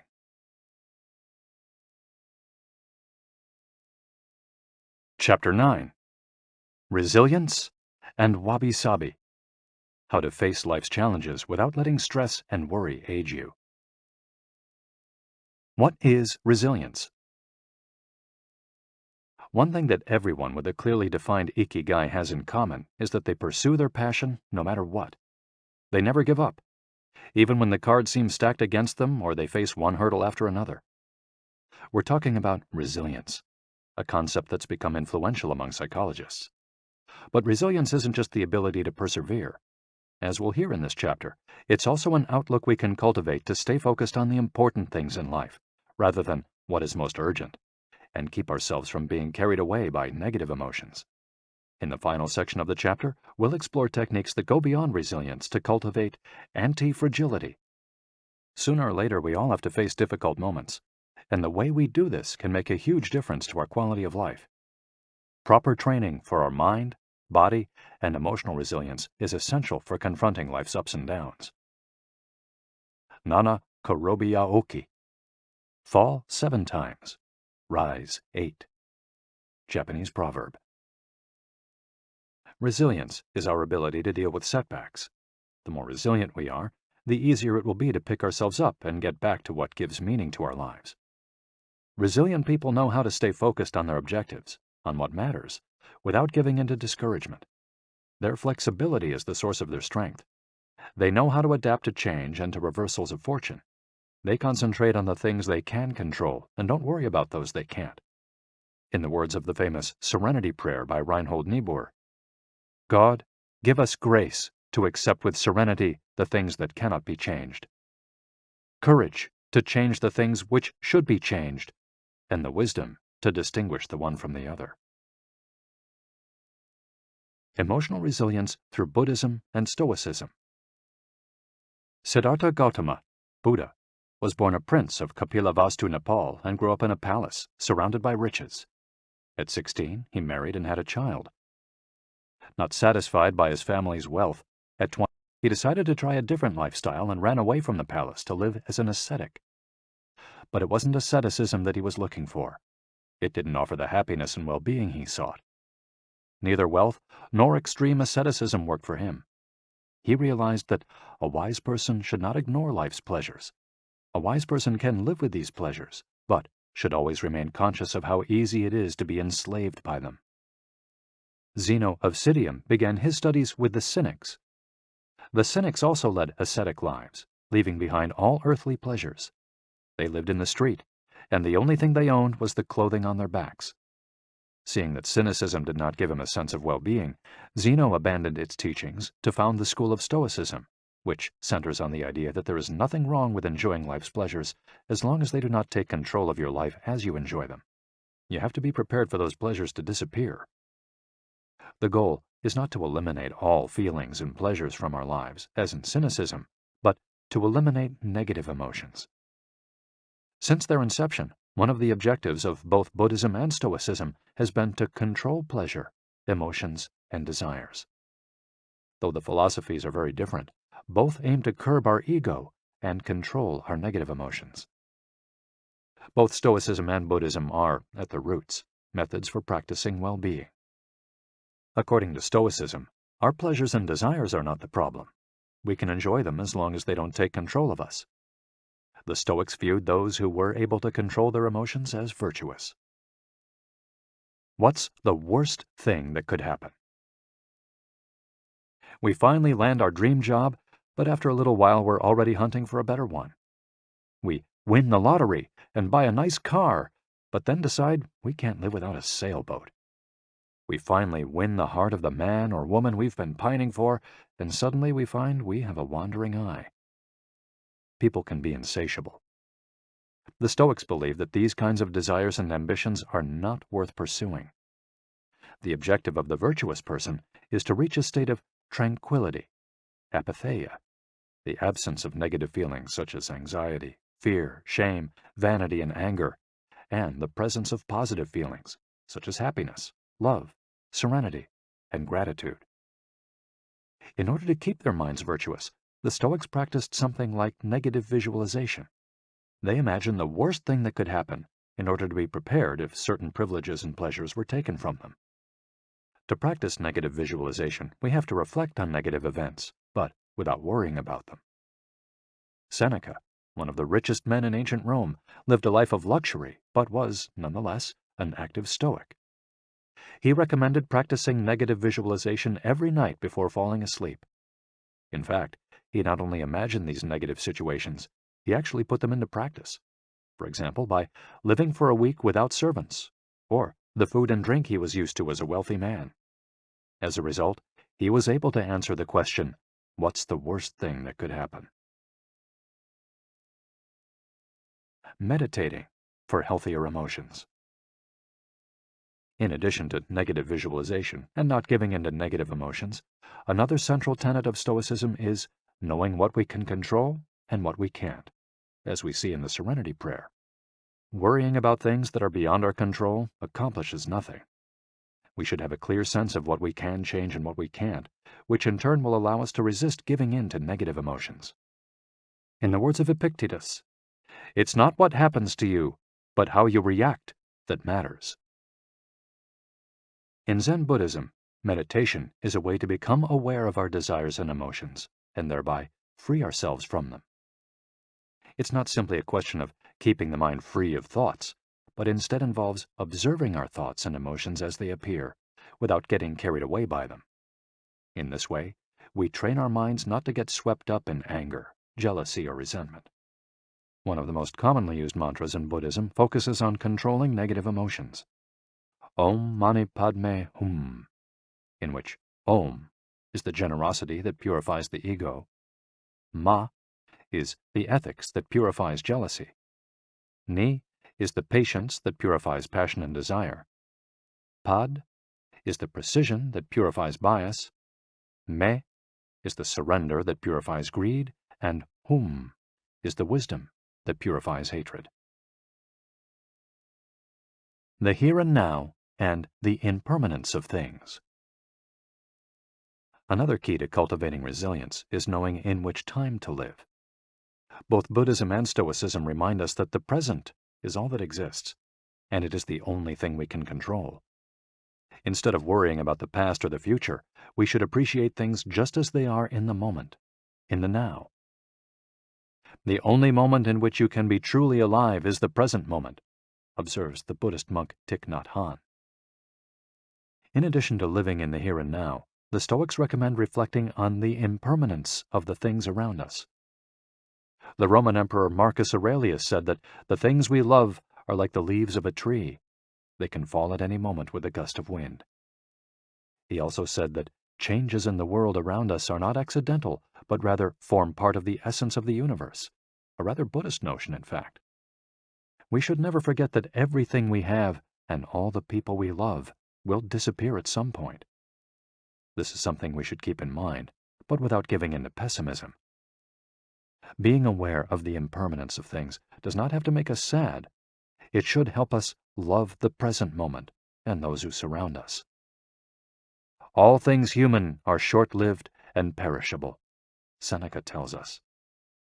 The temporary, ephemeral, and impermanent nature of the world is central to every Buddhist discipline. Keeping this always in mind helps us avoid excessive pain in times of loss. Wabi-sabi and Ichigo Ichie. Wabi-sabi is a Japanese concept that shows us the beauty of the fleeting, changeable, and imperfect nature of the world around us. Instead of searching for beauty in perfection, we should look for it in things that are flawed, incomplete. This is why the Japanese place such value, for example, on an irregular or cracked teacup. Only things that are imperfect, incomplete, and ephemeral can truly be beautiful, because only those things resemble the natural world. A complementary Japanese concept is that of Ichigo Ichie, which could be translated as, "This moment exists only now and won't come again." It's heard most often in social gatherings as a reminder that each encounter, whether with friends, family, or strangers, is unique and will never be repeated, meaning that we should enjoy the moment and not lose ourselves in worries about the past or the future. The concept is commonly used in tea ceremonies, Zen meditation, and Japanese martial arts, all of which place emphasis on being present in the moment. In the West, we've grown accustomed to the permanence of the stone buildings and cathedrals of Europe, which sometimes gives us the sense that nothing changes, making us forget about the passage of time. Greco-Roman architecture adores symmetry, sharp lines, imposing facades, and buildings and statues of the gods that outlast the centuries. Japanese architecture, on the other hand, doesn't try to be imposing or perfect, because it is built in the spirit of wabi-sabi. The tradition of making structures out of wood presupposes their impermanence and the need for future generations to rebuild them. Japanese culture accepts the fleeting nature of the human being and everything we create. The grand shrine of Ise, for example, has been rebuilt every 20 years for centuries. The most important thing is not to keep the building standing for generations, but to preserve customs and traditions, things that can withstand the passage of time better than structures made by human hands. The key is to accept that there are certain things over which we have no control, like the passage of time and the ephemeral nature of the world around us. Ichigo Ichie teaches us to focus on the present and enjoy each moment that life brings us. This is why it's so important to find and pursue our ikigai. Wabi-sabi teaches us to appreciate the beauty of imperfection as an opportunity for growth.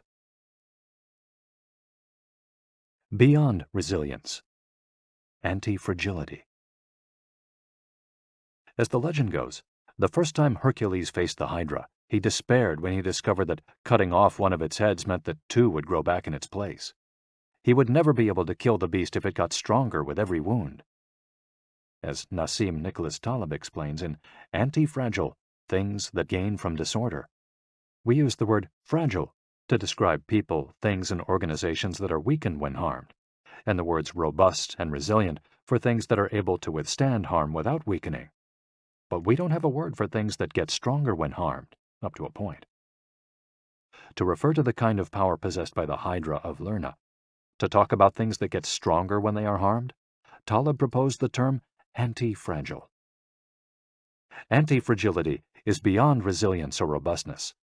The resilient resists shocks and stays the same. The anti-fragile gets better. Catastrophes and exceptional circumstances offer good models for explaining anti-fragility. In 2011, A tsunami hit the Tohoku region of Japan, doing tremendous damage to dozens of cities and towns along the coast, most famously Fukushima. When we visited the affected coast 2 years after the catastrophe, having driven for hours along cracked highways and past one empty gas station after another, we passed through several ghost towns whose streets had been taken over by the remnants of houses, piles of cars, and empty train stations. These towns were fragile spaces that had been forgotten by the government and could not recover on their own. Other places, such as Ishinomaki and Kisenuma, suffered extensive damage but were rebuilt within a few years, thanks to the efforts of many. Ishinomaki and Kisenuma showed how resilient they were in their ability to return to normal after the catastrophe. The earthquake that caused the tsunami also affected the Fukushima nuclear power plant. The Tokyo Electric Power Company engineers working at the plant were not prepared to recover from that kind of damage. The Fukushima nuclear facility is still in a state of emergency and will be for decades to come. It demonstrated its fragility in the face of an unprecedented catastrophe. The Japanese financial markets closed minutes after the earthquake. Which businesses did the best in the aftermath? Stock in big construction companies has been steadily on the rise since 2011. The need to rebuild the entire coast of Tohoku is a boon for construction. In this case, Japanese construction companies are anti-fragile, since they benefited enormously from the catastrophe. Now let's take a look at how we can apply this concept to our daily lives. How can we be more anti-fragile? Step 1. Create redundancies. Instead of having a single salary, try to find a way to make money from your hobbies, at other jobs, or by starting your own business. If you have only one salary, you might be left with nothing should your employer run into trouble, leaving you in a position of fragility. On the other hand, if you have several options and you lose your primary job, it might just happen that you end up dedicating more time to your secondary job, and maybe even make more money at it. You would have beaten that stroke of bad luck and would be, in that case, anti-fragile. 100% of the seniors we interviewed in Ogimi had a primary and secondary occupation. Most of them kept a vegetable garden as a secondary job and sold their produce at the local market. The same idea goes for friendships and personal interests.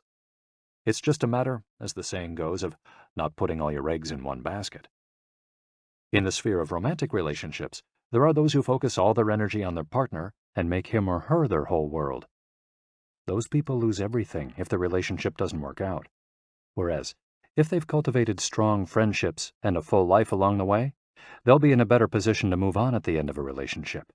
They'll be anti-fragile. Right now, you might be thinking, I don't need more than one salary, and I'm happy with the friends I've always had. Why should I add anything new? It might seem like a waste of time to add variation to our lives because extraordinary things don't ordinarily happen.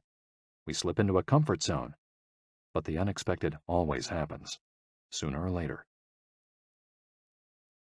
Step 2. Bet conservatively in certain areas and take many small risks in others. The world of finance turns out to be very useful in explaining this concept. If you have $10,000 saved up, you might put $9,000 of that into an index fund or fixed-term deposit and invest the remaining $1,000 in 10 startups with huge growth potential, say $100 in each. One possible scenario is that 3 of the companies fail. You lose $300. The value of 3 other companies goes down. You lose another $100 or $200. The value of 3 goes up. You make $100 or $200. And the value of one of the startups increases 20-fold. You make nearly $2,000, or maybe even more. You still make money, even if 3 of the businesses go completely belly up. You've benefited from the damage, just like the Hydra. The key to becoming anti-fragile is taking on small risks that might lead to great reward without exposing ourselves to dangers that might sink us, such as investing $10,000 in a fund of questionable reputation that we saw advertised in the newspaper. Step 3. Get rid of the things that make you fragile. We're taking the negative route for this exercise. Ask yourself, what makes me fragile? Certain people, things, and habits generate losses for us and make us vulnerable. Who and what are they? When we make our New Year's resolutions, we tend to emphasize adding new challenges to our lives. It's great to have this kind of objective, but setting good riddance goals can have an even bigger impact. For example, stop snacking between meals. Eat sweets only once a week. Gradually pay off all debt. Avoid spending time with toxic people. Avoid spending time doing things we don't enjoy simply because we feel obligated to do them. Spend no more than 20 minutes on Facebook each day. To build resilience into our lives, we shouldn't fear adversity because each setback is an opportunity for growth. If we adopt an anti-fragile attitude, we'll find a way to get stronger with every blow, refining our lifestyle and staying focused on our ikigai. Taking a hit or two can be viewed as either a misfortune or an experience that we can apply to all areas of our lives as we continually make corrections and set new and better goals. As Taleb writes in Anti-Fragile, we need randomness, mess, adventures, uncertainty, self-discovery, hear traumatic episodes, all these things that make life worth living. We encourage those interested in the concept of anti-fragility to read Nassim Nicholas Taleb's Anti-Fragile. Life is pure imperfection, as the philosophy of wabi-sabi teaches us, and the passage of time shows us that everything is fleeting. But if you have a clear sense of your ikigai, each moment will hold so many possibilities that it will seem almost like an eternity.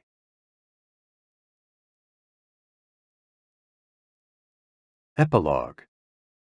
Ikigai, the Art of Living. Mitsuo Aida was one of the most important calligraphers and haikuists of the 20th century. He is yet another example of a Japanese person who dedicated his life to a very specific ikigai, communicating emotions with 17-syllable poems using a shodo calligraphy brush. Many of Aida's haikus philosophize about the importance of the present moment and the passage of time. One could be translated as, "In the here and now, the only thing in my life is your life." In another poem, Aida writes simply, "Here, now." It is an artwork that seeks to evoke feelings of mono no aware, a melancholy appreciation of the ephemeral. The following poem touches on one of the secrets of bringing ikigai into our lives. Happiness is always determined by your heart. And one last one, also by Aida, is keep going. Don't change your path.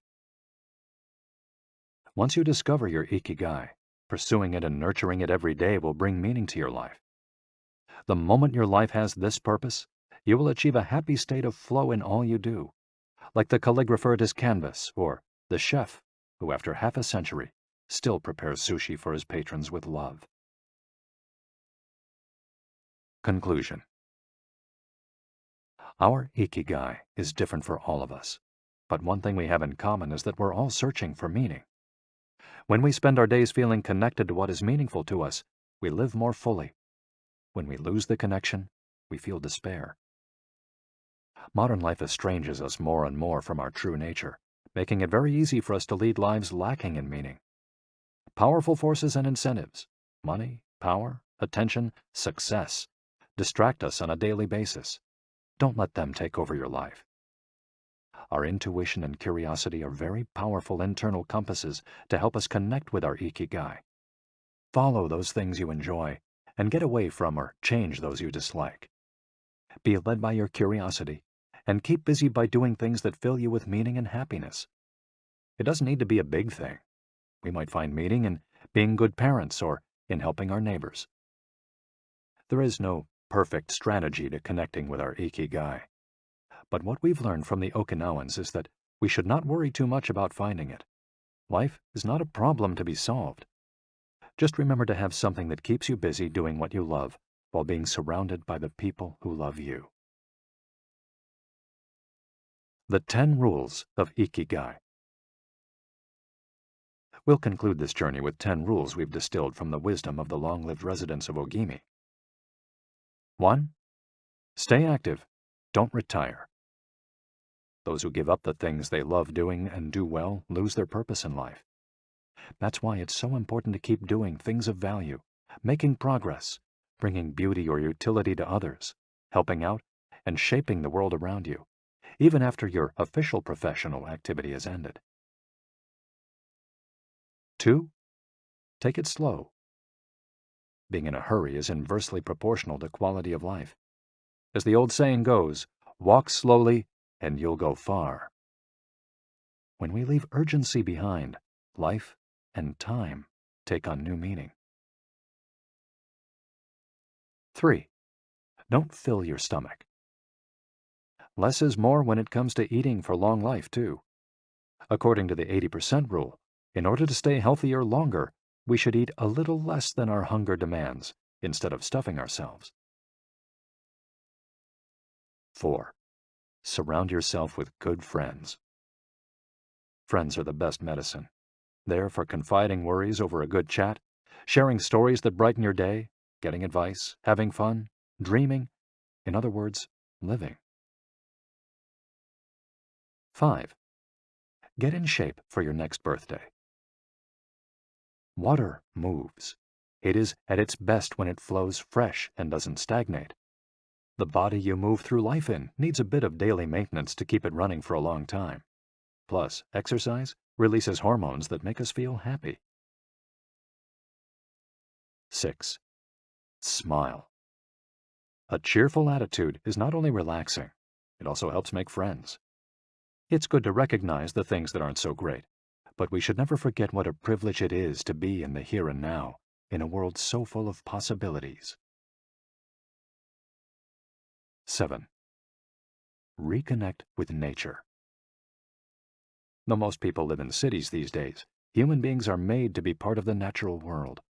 We should return to it often to recharge our batteries. 8. Give thanks.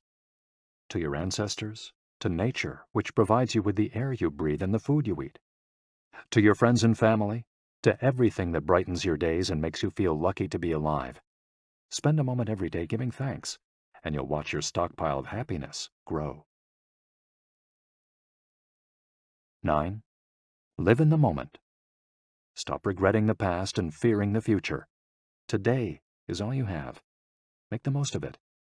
Make it worth remembering. 10. Follow your ikigai. There is a passion inside you, a unique talent that gives meaning to your days and drives you to share the very best of yourself until the very end. If you don't know what your ikigai is yet, as Viktor Frankl says, your mission is to discover it. The authors of this audiobook wish you a long, happy, and purposeful life.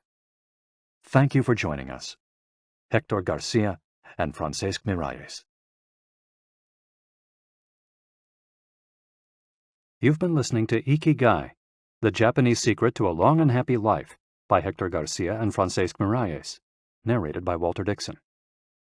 If you've enjoyed this audiobook and this performance, then please visit our website, gildanmedia.com. That's GILDANMEDIA.com, where you'll find a wide selection of titles in business and finance, personal development, psychology, and much, much more. And thank you for being a Gildan audio listener.